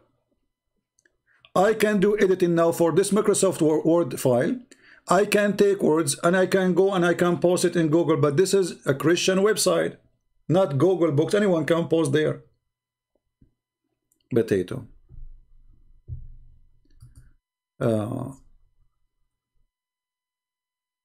Yeah, no translation of Christian use the word nikah, and we show you. Here we go. This is the book he showed us. It's right in front of you. Potatoes. Muta people, how are you doing? Let me ask you, is the word, is nikah for muta, is nikah, is marriage? Who's a Muslim? Want to answer me?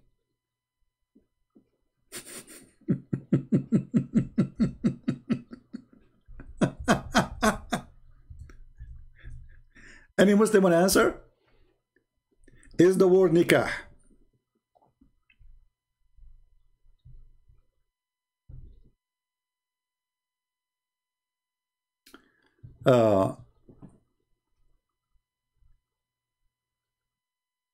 Let us see.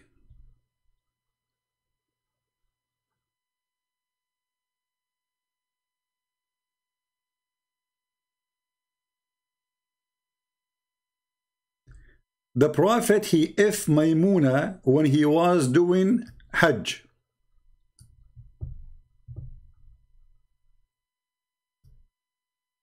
What does that mean?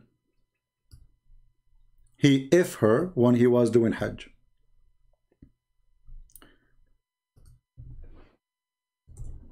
And by the way, Muhammad is the only one has a license to if women during the Hajj. The Prophet, he allowed Muslim to do nikah to women, and the Muslim, they call it temporarily marrying. Is it true that you marry temporarily or you if temporarily? Any Muslim? Is that a marriage? Let us see, we have Brother Sam is texting.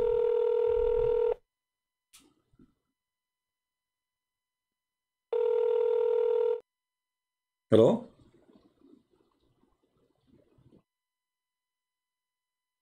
Hello?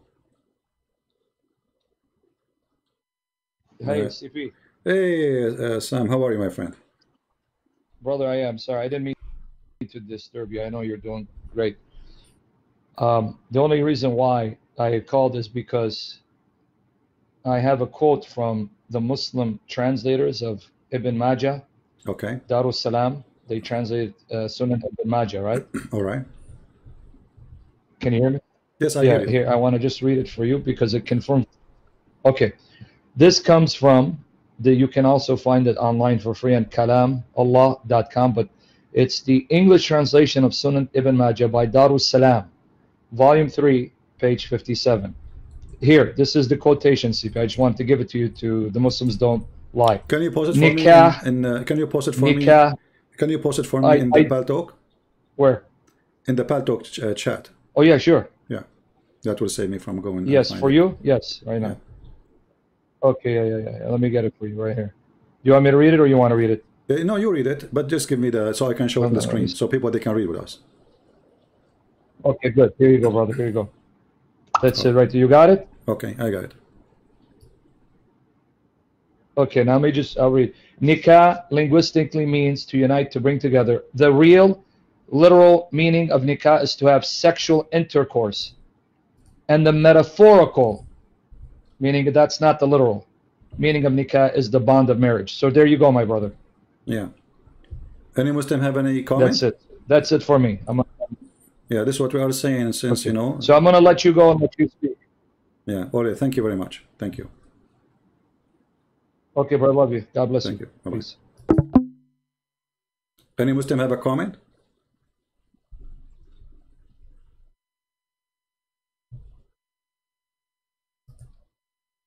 Any Muslim have a comment? What you will say now? Shia, the Ibn Majah is a Shia?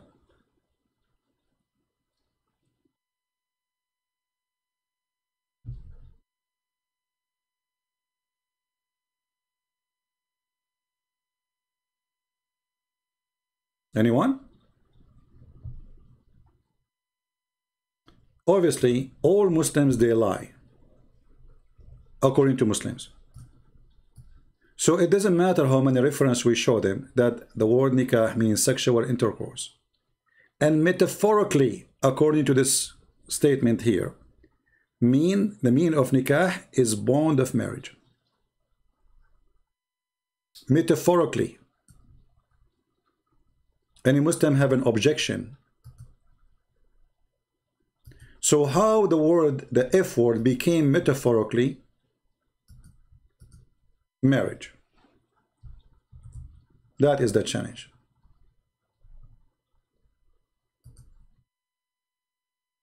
Anyone?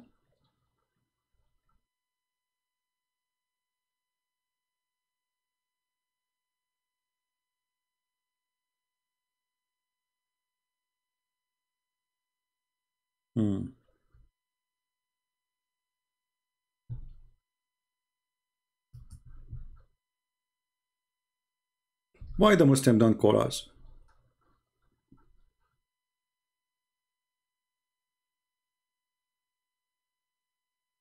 Okay, so Martin, he agreed that Farid, he did lie.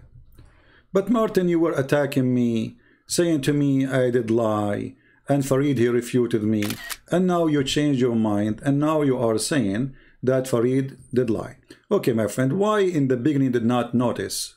Did you watch my videos, the previous video?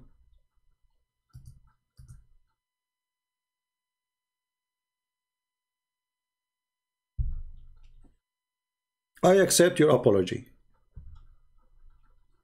You call me liar, you call me etc. Fifi refuted me, okay. But why we don't go and see from the beginning?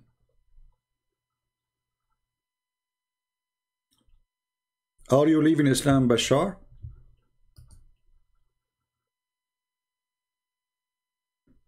Are you going to leave Islam, my friend? No problem. You thought he was saying the truth, but how come you did not notice that already we did get him busted many times?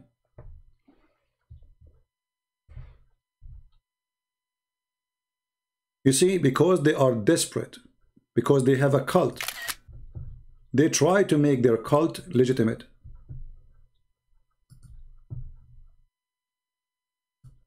How in the word if became marry you?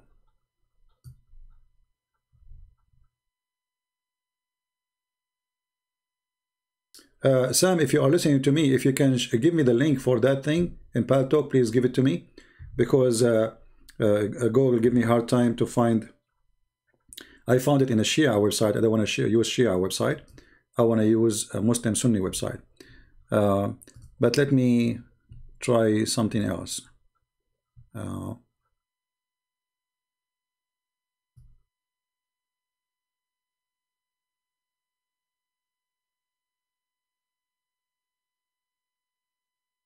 You know, we can prove this many ways. It's a filthy cult, disgusting cult. Your father go to your family, your mother family, and he say to her, I want to F you. What a filthy religion.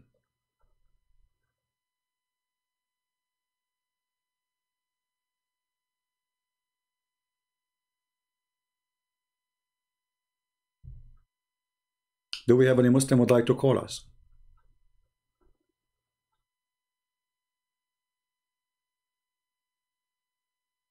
Anyone?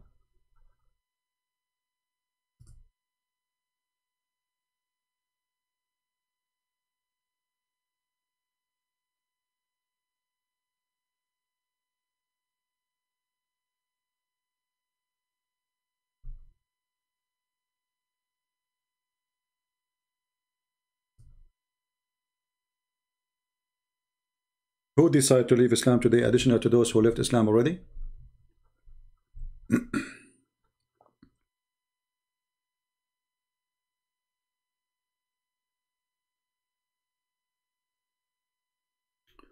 This is Islamic Exchange.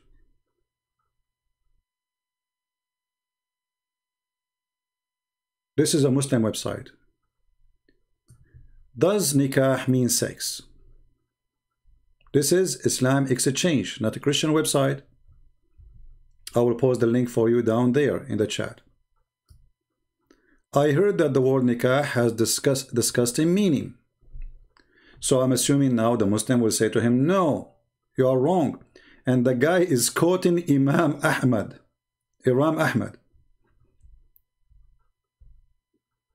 The answer. This is the answer, guys. It means either.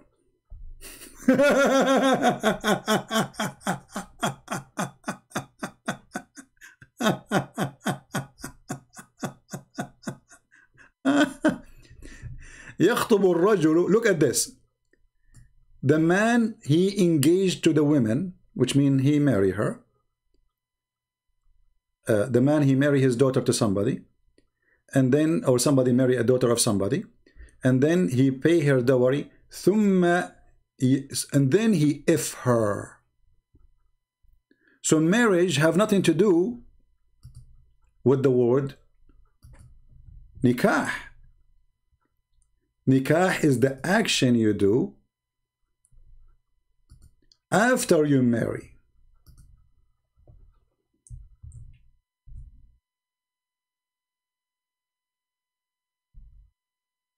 Let us read together.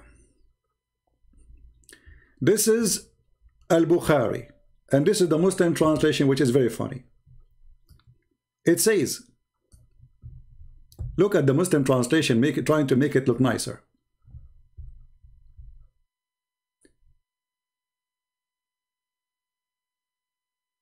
A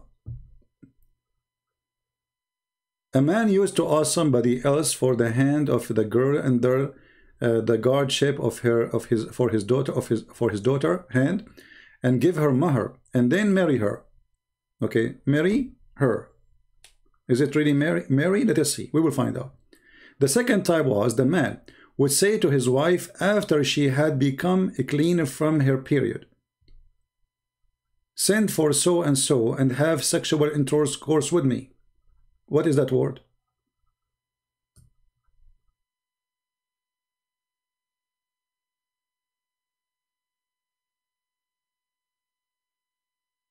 Nikah. The word here is not marriage. The word here is nikah. So the man, he took the woman, she became lawful for him. He paid her dowry. and then he do nikah to her, not marry her. This is the physical act.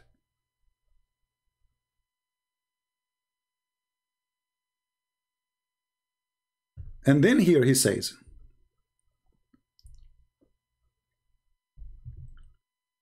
the husband would sleep with her. The husband would sleep with her if he wished.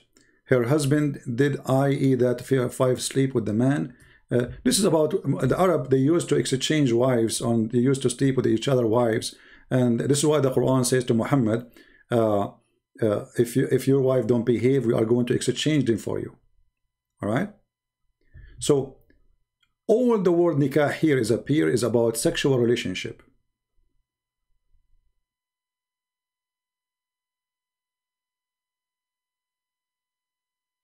Look what the Arabic saying. When Muhammad he became a prophet, he destroyed the nikah of al-jahiliyyah, which means the effing system before Islam. If it's marriage, it's marriage. So it's not marriage. And here they are showing him why it is the same word. It is used for marriage and with intercourse.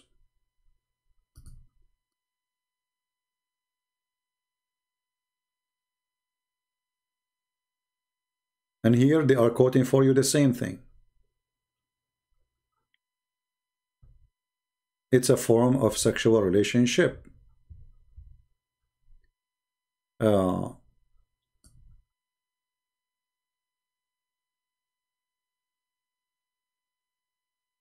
Here he is quoting the Quran. Here they are quoting other verse from the Quran. Other verse from the Quran, etc. Very funny religion and very disgusting. Let us see if we have a Muslim contacting us. All right, our brother Sam Shamoun, he just posted for me the link. Let us open it.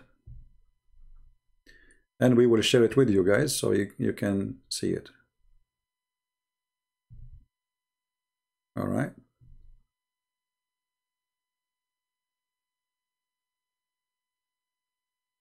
All right, that's Sunan Ibn Majah. This is the link. This is what Sunan Ibn Majah. Now, I'm not sure where we will find the link. Hold on. The rest. Page number 57. Hold on, Sam. Page number 57. Okay, page number 57.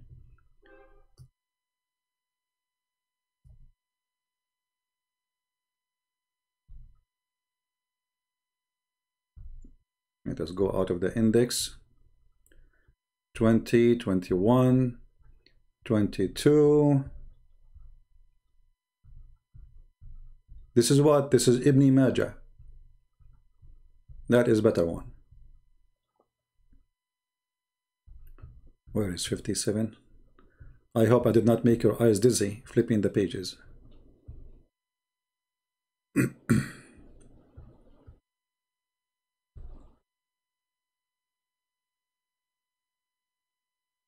Okay, here we go. We are in 57.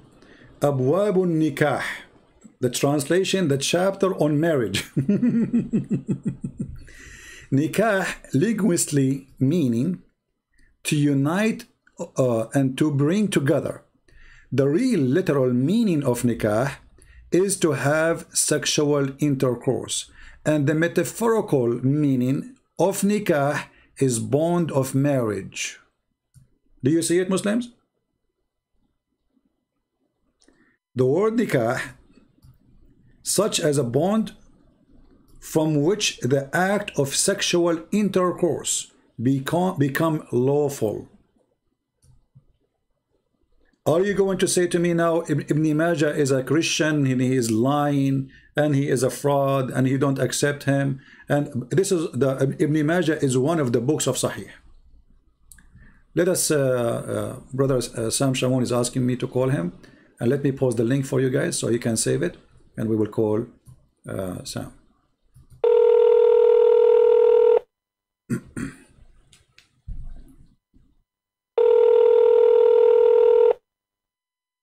Ibn Majah is one of the books of Sahih. Yeah. No, I will tell you the page number. You got it already, brother. That's okay. Yeah, but Sam, you speak English better than me. I read it in Arabic, and yes. Okay, when they say here that nikah is to have sexual intercourse, and metaphorical meaning. What metaphorical meaning?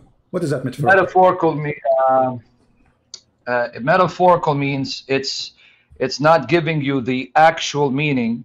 It's trying to change the meaning into something that's not literal. Exactly. Like yeah, so it's like if a metaphor, it's hard to explain because I don't want to give any bad examples, but yeah, metaphor means that it's not giving you the literal meaning. It's trying to give you the idea behind the literal meaning, right? So it's not literal. It's not the actual meaning. Okay, so that's what it means. So when we say metaphorically, so if we say elephant, we mean like he did not mean the elephant. He meant something else. Yeah. Okay. Yeah. Yeah. Good. Well, let me give you like when I call a policeman pig in America. They call policemen like. I'm sorry to use that example. Look at that pig. Well, literally, he's not a pig. That's a metaphor. Okay. Yeah. But the same as the Christian, the Muslims, they call the Christians and the Jews pigs and monkeys. Right. Yeah. Yeah. Well, but see, what the problem with the Allah supposedly made them literally pigs and monkeys. Yeah. That's different too. Yeah, that's not metaphorical. But anyway, so here they try to say the word nikah is not sexual intercourse, but all their website, all their hadith saying literally, this is what the word means. Yeah. In fact, if you look at B, you see it says the noble jurists define nikah through various definitions. One of this is nikah is such a bond from which the act of sexual intercourse becomes lawful. Right. So even there, they're telling you it has to do with sex. It's lawful. Yeah. So simply the word when they use the word nikah, they may say we make the F word legal. That's it. Yeah, exactly. That's it. So you got it, CP. You got it now. That's why you can use it now from now on. Because this is Darus Salam, Salafi. They're Salafi. Well, you know, for me, I have many references, but one more, it doesn't hurt. You know, one more doesn't hurt. Yeah, for the people who don't read Arabic, it's right in front of them. Exactly. And I will post the link for those people who want to save the link and see it. That's right. So the Muslims love you, brother. You are a warrior. You are a lion. God bless you, brother. Thank you, Sam. Thank you. God bless. Take care.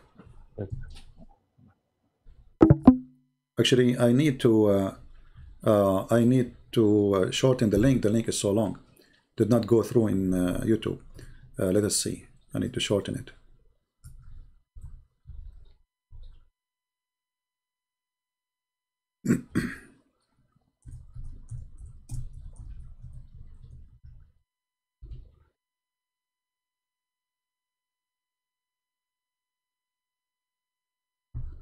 Save the link, guys, so in the future, if we need it, you can help me to post it. For me, usually I don't save link really because I mean, if I keep saving links in my bookmark, I will have like millions. And then it's going to take me more time to find the link in my bookmark to find it from the internet.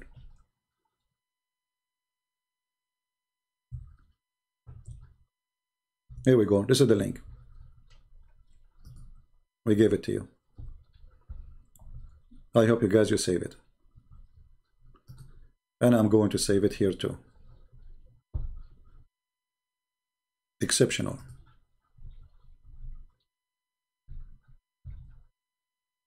Give me a second to save it. This is what I'm using here. Okay.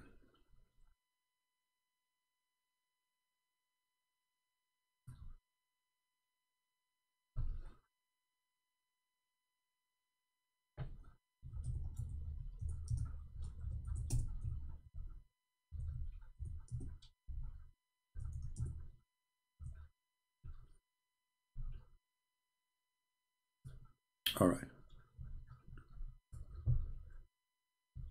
Do we have any Muslim want to say anything? Anyone?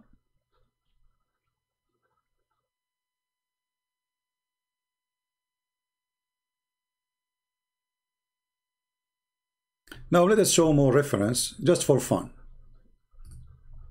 Just for fun. Okay, not limited to.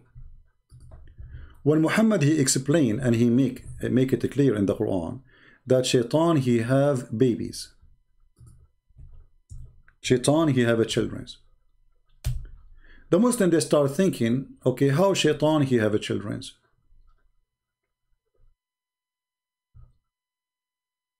I mean, put yourself in the shoes of a Muhammadan.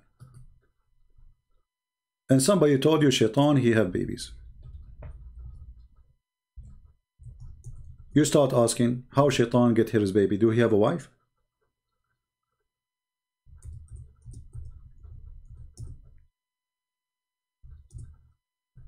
So the Muslims they come with the answer. Let us see the answer.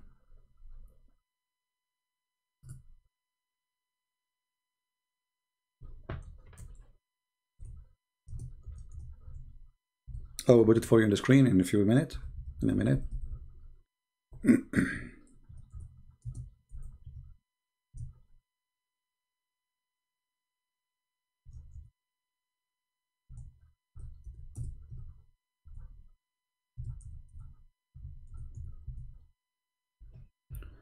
All right.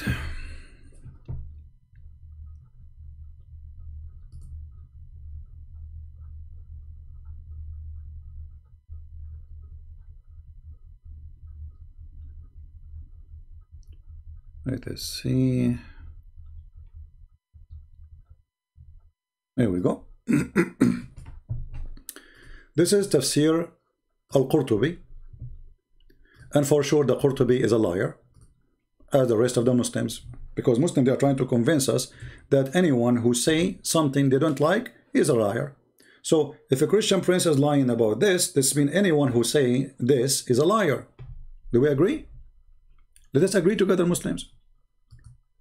If a Christian prince is lying about the meaning of the nikah, that means whoever say that is a liar. So this is Al-Qurtubi, and this is the official government website of the Kingdom of Jordan. Government website.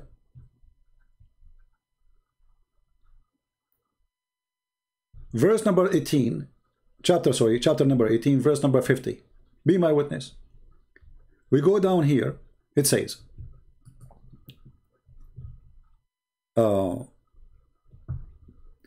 and it says that إن الله تعالى خلق له في فخذه اليمنى ذكرا وفي اليسرى فرجا فهو ينكح هذا بهذا. Translation. And it said that Allah he created for him, which means shaitan, in his right thigh a penis, and his left thigh a vagina. So he do nikah by this to that.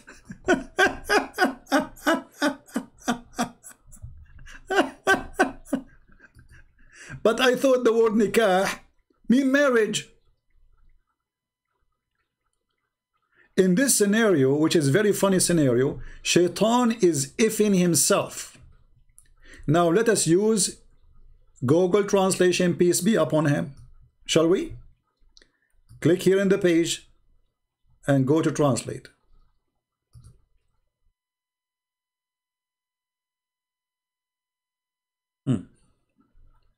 And then, by the way, shaitan, he laid down 10 eggs. Have you ever heard of, I mean, the most silly cult, stupid religion. Shaitan, he have, look, they said, a man, he asked, does shaitan have a wife? I said, this is a wedding that I have not witnessed.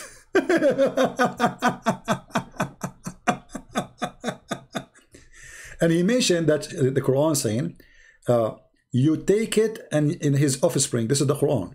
So you take him and his offspring as gods for you. All right.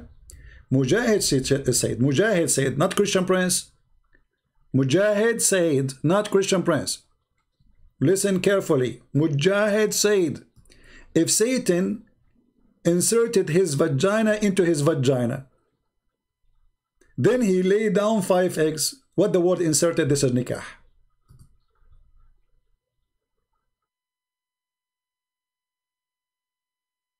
The Almighty created for him a male part in his right thigh, and he created for him in left thigh a vagina.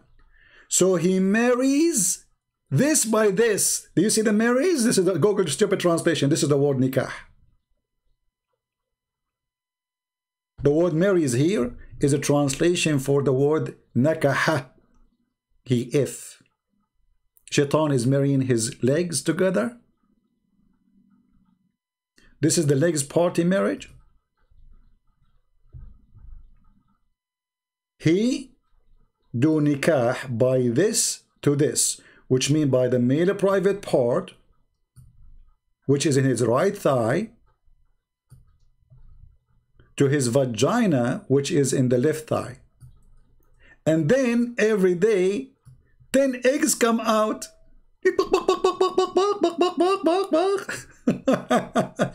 And from each egg 70 devils and female devil come out. Look, look, look, look, look. So only the first shaitan, he have a penis in the right thigh, and he have a vagina. The second, they are female and female. You know, the gender right away changed. The first shaitan, he is a male and female in the same time. He have a penis. You see how they found the solution? This is how easy. Okay, how shaitan have children? We need to explain that to the people. Very easy. Shaitan, he have a penis in the right thigh, and he have a vagina in the right. So you see, they put them too close together. So because imagine they put the penis of the shaitan in his back, and then they put the vagina in his chest. Doesn't work. So they have them in the front of each other in the thigh, so that he can just shake it and bake it. It doesn't say that, CP.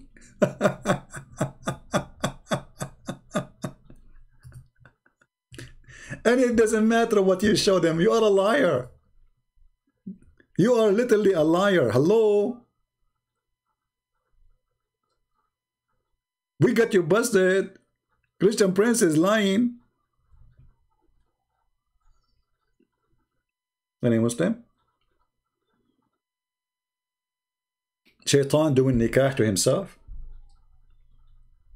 So look how much the evidence are loaded in the front of us. This is Al-Qurtubi,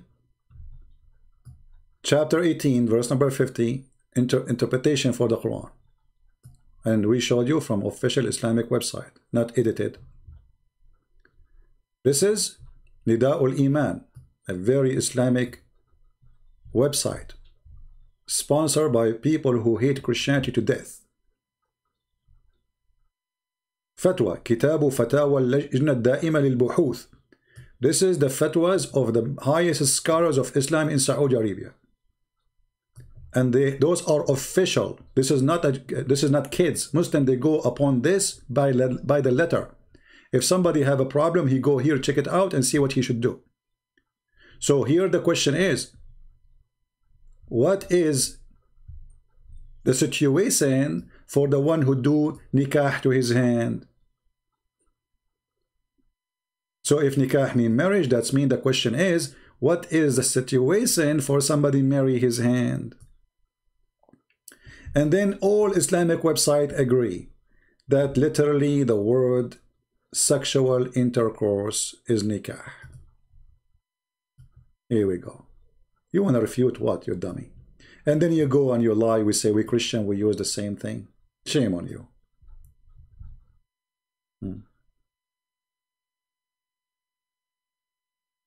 No problem. Actually, we encourage the Muslims to do bubbling about us, because the more they do, the more Muslims leave Islam. You see, as an example, our friend Martin here, he came and he was insulting me, calling me names. This is what Martin did. 20 minutes after, Martin, he agreed that they did lie. No problem. Actually, the more they make videos to supposedly to refute us, it's for our benefit. And Fifi, he said that I increase his view. That's perfect. People will see how stupid you are. They will come here and they will see the truth. A Muslim saying to me, did you read the Arabic Bible, ya himar? My friend, why you are calling me donkey as to insult when your prophet last name, his wife last name is donkey? Isn't it your prophet he married Zainab bint Jahsh? the daughter of the donkey. So why you are calling me donkey? Secondly, yeah, I did read the Arabic Bible where it says the word nikah. Here we go, the Arabic Bible in front of me. The same translation you Muslims in your fabrication you claim. This is the verse, and this is the word. يتزوج. Liars. This is the book in front of you. Did you read the Arabic Bible, you donkey? And you know, at the end of the day, Arabic Bible, not Arabic Bible, who cares? This is a translation. I can make a translation right now. Actually, I'm working in a translation for the Quran. Shall I add words in the Quran? Is not there, and I can use it against you, says it says that? I can do that, but this is not decency. I assure you, when I finish my Quran translation, every Muslim, he will say this is a fake translation. Correct? Anyone can make translation. But even the translation you post for us is false. This is the book. The same book you quoted, claiming it is there. We open Google. This is somebody posting in Google. This is the book.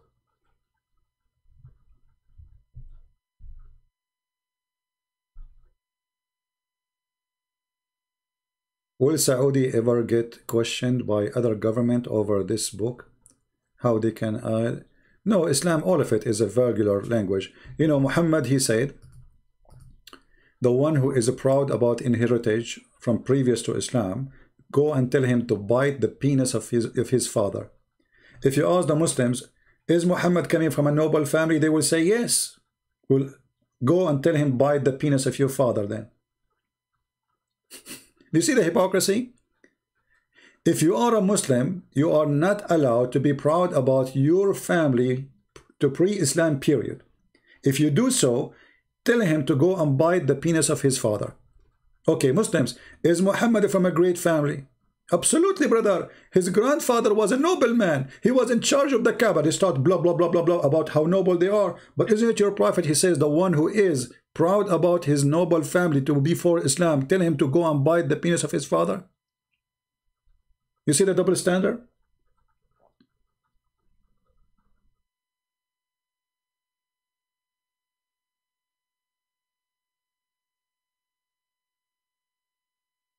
Double standard, because either you cannot do it to anybody, and especially Muhammad family, all of them, they are kuffar. They are not Muslims. The grandfather, even the uncle of Muhammad, the one Muhammad he grew in his bed, he tried even before he died, please uncle convert to Islam. The guy, he refused. The most close person to Muhammad, he refused to become a Muslim. Why? Because he knew that his nephew is a fraud. Now, do we have any Muslim would like to call us?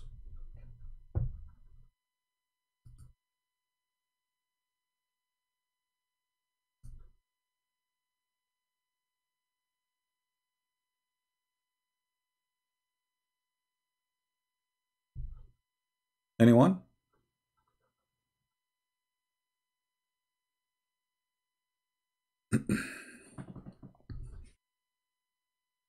Yeah, this is a hadith, you know, أعدوه بهن أبي.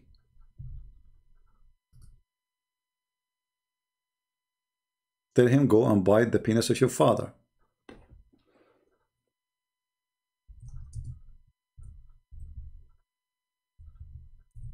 What the Muslim they will say? It's a lie.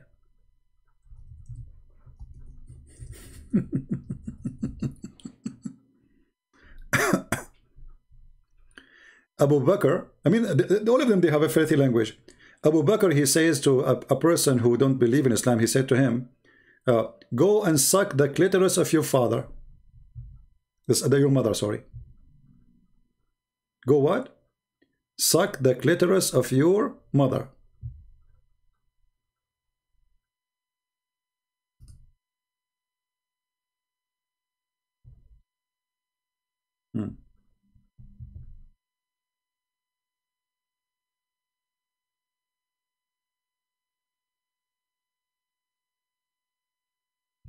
Let me find the hadith for you.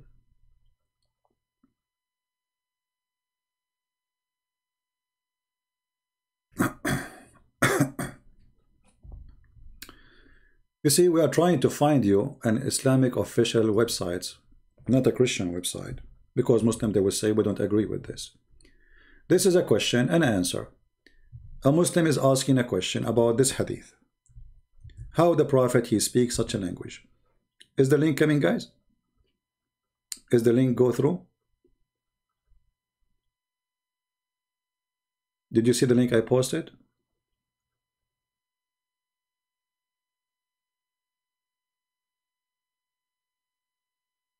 Yeah, that's what I meant actually, is suck the clitoris of a lad. Yeah, maybe I said mother, maybe by mistake. Read with me the question.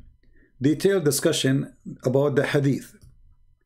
Tell him to bite his father male member, penis. A refutation of those who say this is a gratuitously obscene speech. So they are not refuting the hadith is not true. They are saying this is not, why you are saying this is obscene, you know. The Muslim should not pay attention to the slander against the of our Prophet Muhammad, bless him. May he exalted, praise him in his supplement, a character, blah blah blah blah blah blah blah blah blah. The question is, did he say that or not? Secondly, the Prophet, he was more shy than a virgin. He was more shy than a virgin. The Prophet was more shy than a virgin.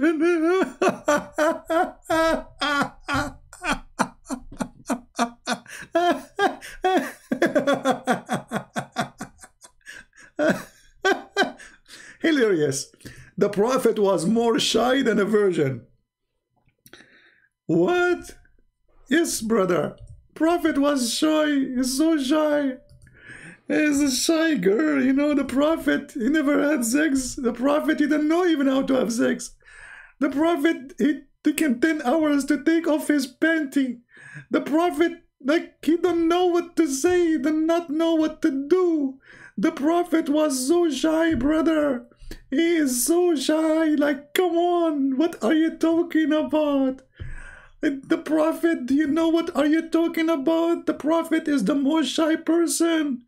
Like, come on, what's wrong with you? He is more shy than a virgin. Look how shy she is, Prophet Muhammad. The Prophet was shy.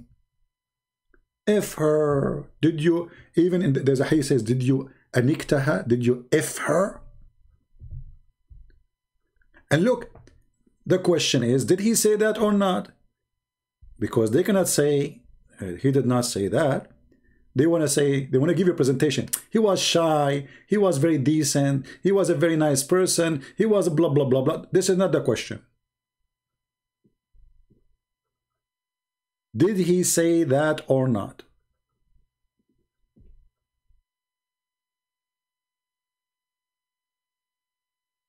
Any Muslim?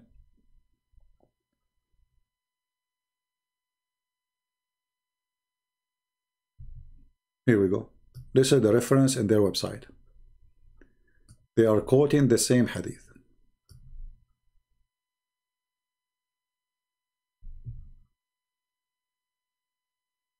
Do you see it?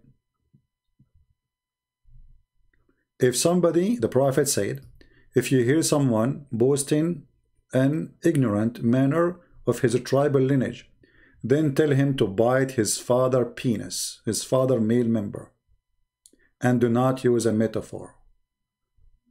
Do you see it? The Prophet is shy. The Prophet is shy. Okay. Huh?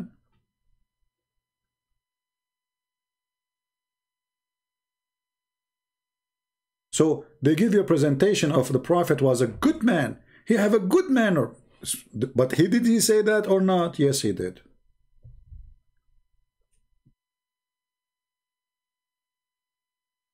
But we understand the Prophet is so shy.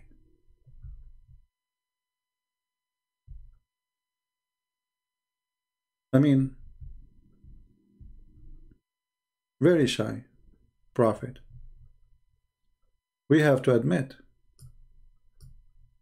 He was shy when he took off the panty of Aisha. It's not Aisha who was shy. It was Muhammad who was shy. Like Aisha, she come to him, says, come on, take off your panty. Muhammad say, come on, don't do that. And then Aisha, she convinced him, I will give you some candies if you take off your panties.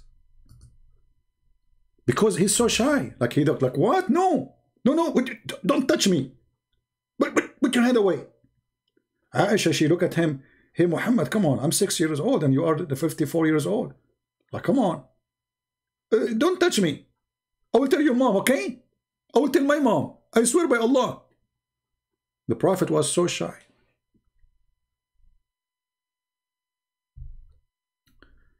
Muslim Ami, she just said, I don't know if it's a girl or a guy, I am not leaving Islam. You know, Ami, I think this is the first sign that you are leaving Islam already. You are struggling. You are struggling about how I can accept to be a Muslim. So you said, I'm not leaving Islam. Obviously, you are leaving Islam. Otherwise, you will not say that sentence. Because why something is impossible to happen, even come into your thought, unless it is possible to do it very soon. All those who watch my videos, in the beginning, they say, I'm not leaving Islam. And then they leave Islam.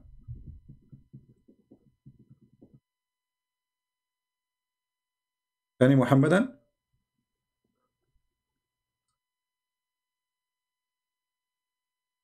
And if you are a girl and you want to stay as a Muslim, your name is Muslim Army, not Ami. Sorry, it's my fault. See, sometimes I read English the same as Muhammad when he read Arabic. Muslim Army. Okay.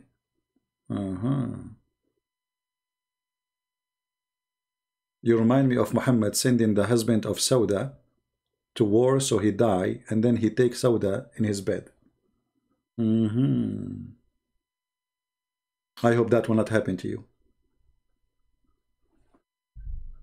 You join the army, you go to army, and then the Prophet, he sleep with your wife.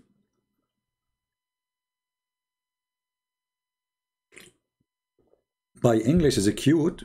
Okay, are you insulting me now? According to Oxford University and Lamborghini University, which is very well-known university in Takashkand, you know, in Lahore, Brazil, says that my English is the most wonderful English in history. Actually, right now, as we speak, there's Muslims making videos about my English. Do you see how powerful it is? Hey, Christian Prince, say the word narrator. What do you mean my English is so cute? We are the Arab. We are the one who created English. Shakespeare, his real name is Shakespeare. Do you see everything in this world is created by us?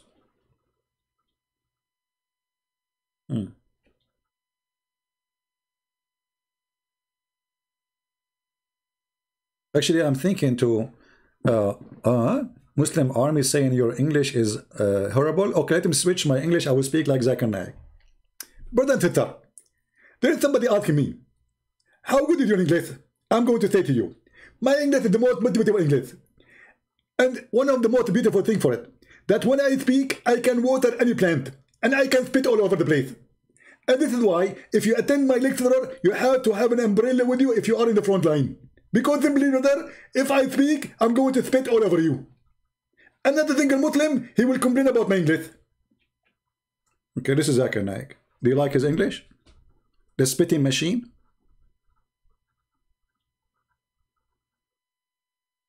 Are you there? How come you Muslim don't complain about Zakir Naik? The spitting machine. The sister there have a good point. Is asking question. Sister, you have a good point there. Why there is no woman in the Prophet of Islam? The answer is very simple. First, it's not logical. Because if a woman become a prophet, they have to do what we do. And if they do what we do, then they have to bend over. And if they bend over, that will disturb the congregation. What? If the woman she do bend over, the Muslim will forget about Allah, they will look at her ass? What about Zakir Naik Arabic? He said the word whore is male and female. The word whore is male and female. So you Muslims will have sex with male whore too? That's a good thing. Any Abdul?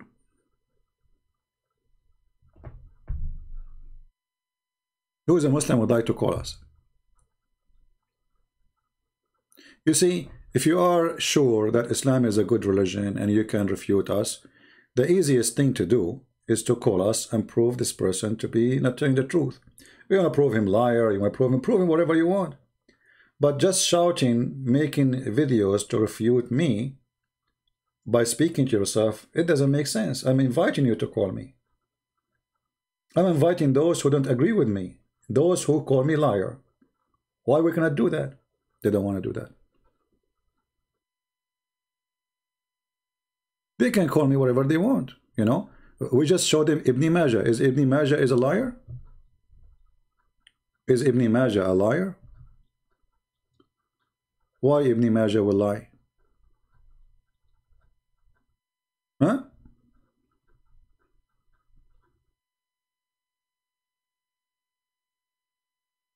Why he would do that? Anyone, Al-Qurtubi, is Al-Qurtubi a liar? Look like all those who say things Muslims don't agree with it, they are liars.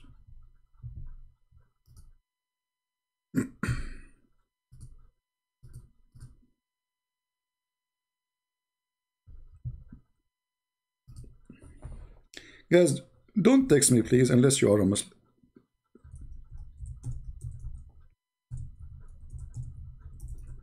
I keep receiving messages of people want to talk. What I would do with you? Are we going to debate? You know, we want somebody, if we use, you know, I mean, if we talk to him, people, they can learn either from his talk or from my talk something. A person, he can prove me wrong, or he can, you know, prove us. This is what the point of this broadcast is, that you can say what you want and I can say what I want, and then people will see the truth and the truth will set you free, right?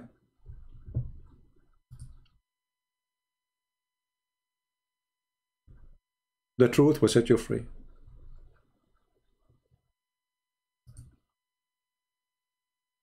The book of Ibn Majah, proving them to be lying. The book of Al-Qurtubi, proving them to be lying. Al-Islam.org, proving them to be lying. But we now need to do more. Any Muslim would like to call us. Look like today it's slow and we have only 700 something here. Where is everybody?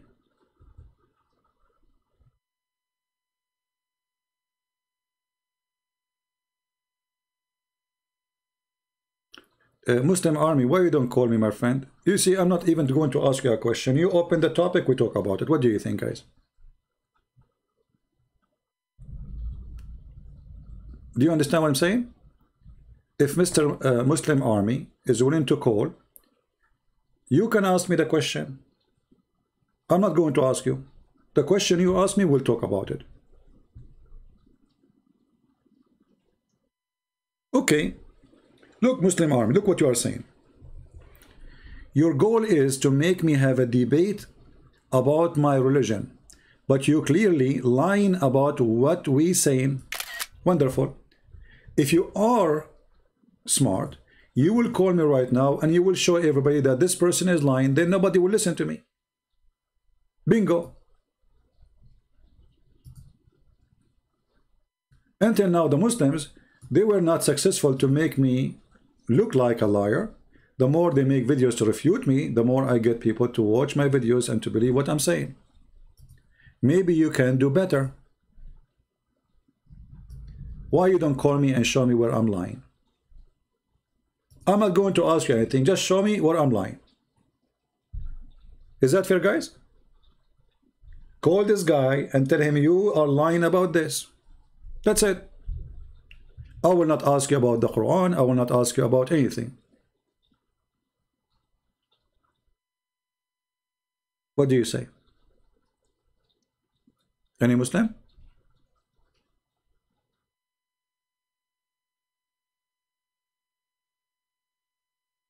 Why Islam as a religion fear questions?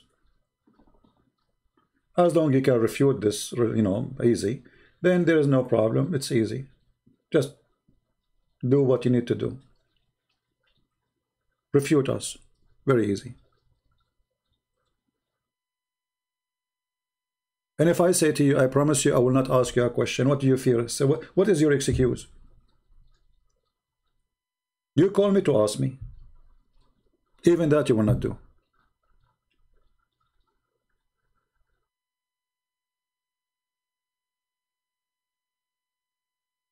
Right?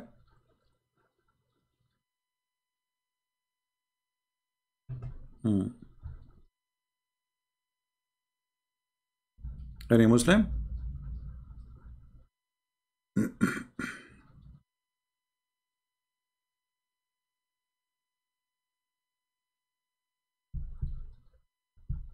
Nobody?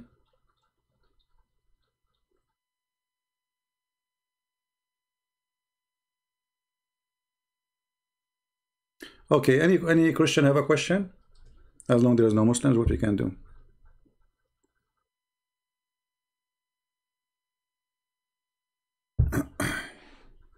Anyone? Forget about the Muslims, they will not call us, what we can do. He said they will call? All right.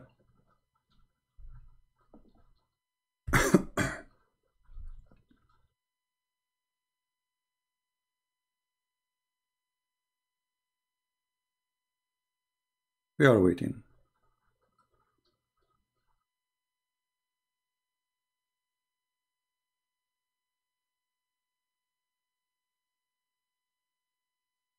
Yesterday, the dummy Abbas, he was saying in the chat, he said, Christian Prince, if you call him, he will speak over your voice. So will you speak over my voice too? Aren't you a man? What's wrong with speaking over your voice?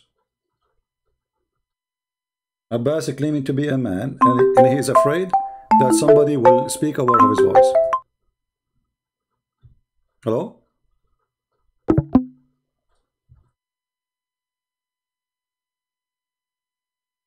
I think this guy is not even a Muslim. I don't know. Someone saying I don't speak classic Arabic. I don't speak any Arabic. So still you cannot answer me. I speak Afghani. Still you cannot answer me. Siri.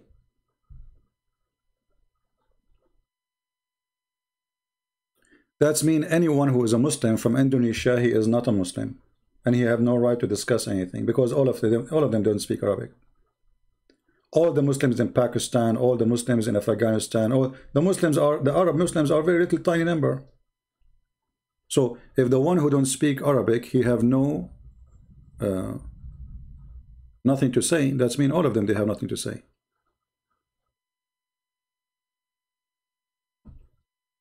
Right?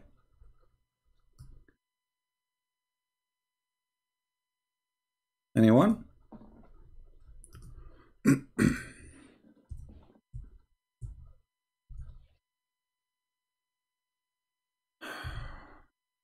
Lord have mercy.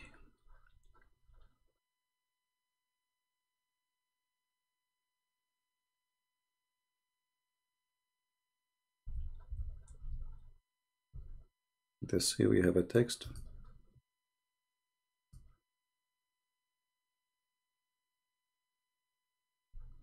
I mean, what's wrong with this guy? I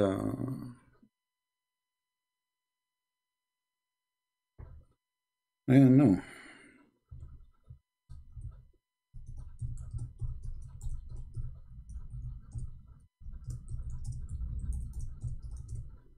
He is afraid to use his voice.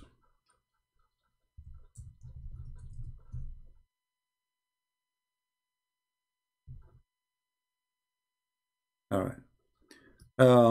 What's his name? Martin. He is saying, what is John chapter 17 verse number 3 meaning? Well, you see, my friend, if you want to understand something in the Bible, you don't use only the phrase. You use the verses before it, the verses after. Read the whole chapter, and even the whole book is better. So when you say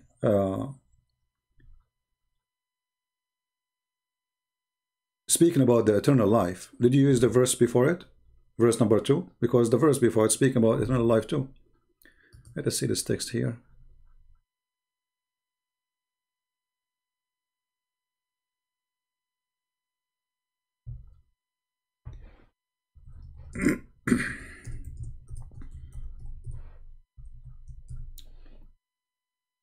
Let us see.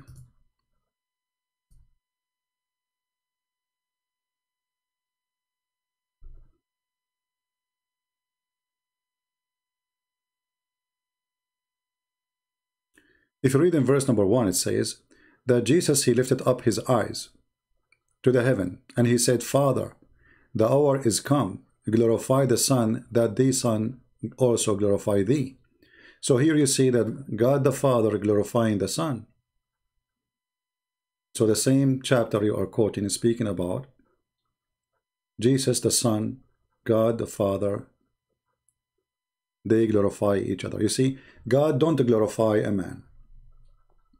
God glorify only the Messiah. God the Father I'm talking about. And then, as though has given him the power over all flesh. This is verse number 2. So the verse there confirming that Jesus have the power of over all mankind.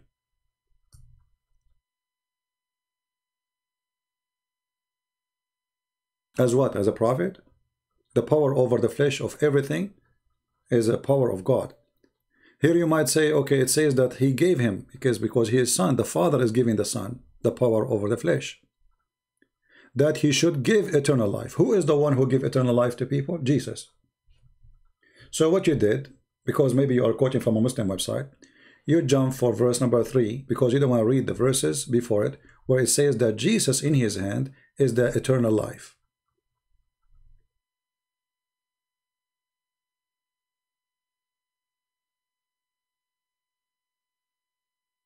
So the Muslim, they want to use this verse to say, okay, Jesus saying that the only true God and Jesus Christ who has you sent. But they want to read, they don't want to read the before, that the Father glorified the Son and the Son glorified the Father, because that will not suit their agenda. Do you understand, my friend Martin?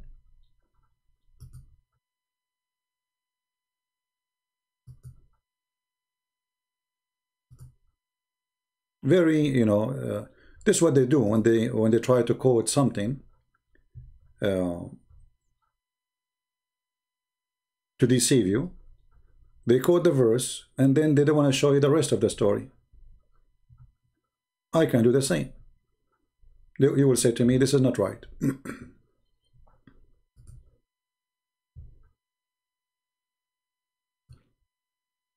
Correct?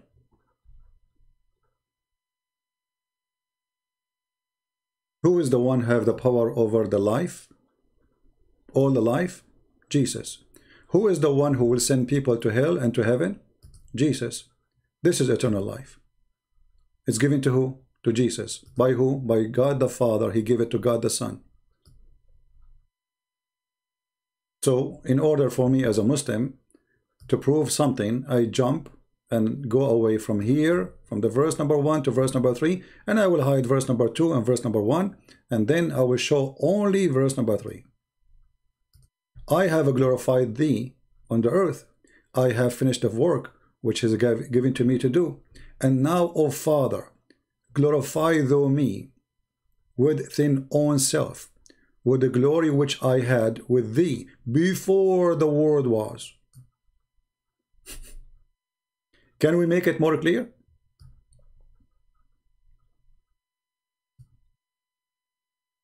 Did Jesus make it clear that he exists before the world exists?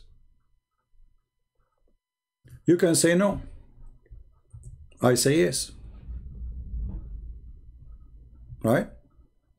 I will say yes. He just said that I am exist before the whole world is exist. So why we do not show all the verses before it and all the verses after it? Because those verses will prove that Jesus saying that he is God and he is exist before his birth, which means he is not a created. So in order to fulfill an agenda, we quote only little tiny verse from John, so we can, you know, spread an agenda. Are you there, Martin? When the Lord, he said that he is exist before all and everything with the Father, what does that mean? You tell me.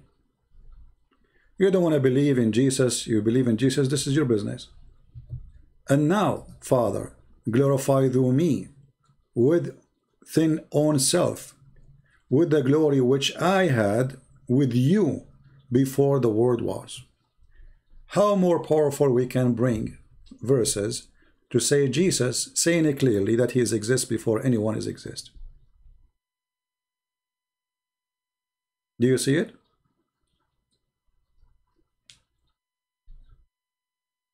Are you there, my friend Martin?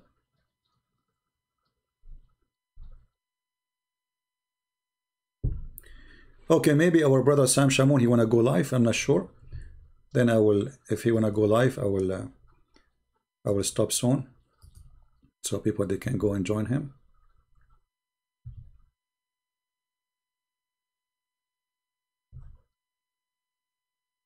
If anyone have a question about Islam, please ask me in the chat, not in Paltalk. All right. So Martin, are you there, my friend? Did we prove to you that Jesus said that he is God? He is exist before the world was. Which world we are talking about? Everything. All creation. Jesus, he just said that he is exist before time is exist. And yet they say to you, where Jesus says, I am God, worship me. And what make it more funny, that the Muslim, they quote for us verses. They are the one who did lead us right now to read this chapter, correct? Martin is quoting what the Muslim, they say, trying to prove to him that Jesus is nobody. He's a person sent by God, by quoting that verse. But by doing that, they led us to show that Jesus, he said it clearly, that the existence of the world is not where he exists. He was before everything. Who? Jesus said that. With who? He exists with the Father. Before everything is exist. Before we created everything. I am with the Father, and the Father glorify me, and I glorify the Father, for we both, I had me and the Father, we are exist before the whole world is created. And then they will say to you, where Jesus said, I am God, worship me.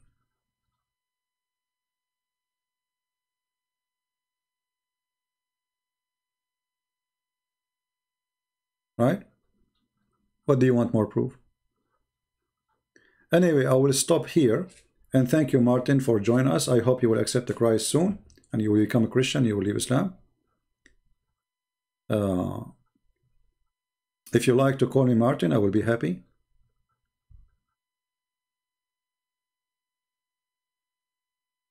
Do you like to call me Martin? I invite you, my friend Martin, to accept the Messiah right now as we speak. As you see, they give you verses to make you believe that Jesus is not God. But the same verses you gave me is a verses proving that he is.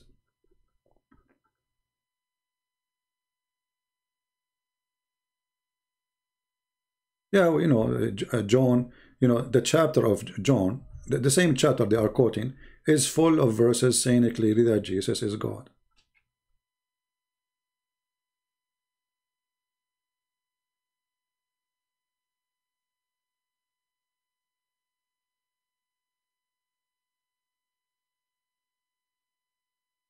Okay, Yati, okay.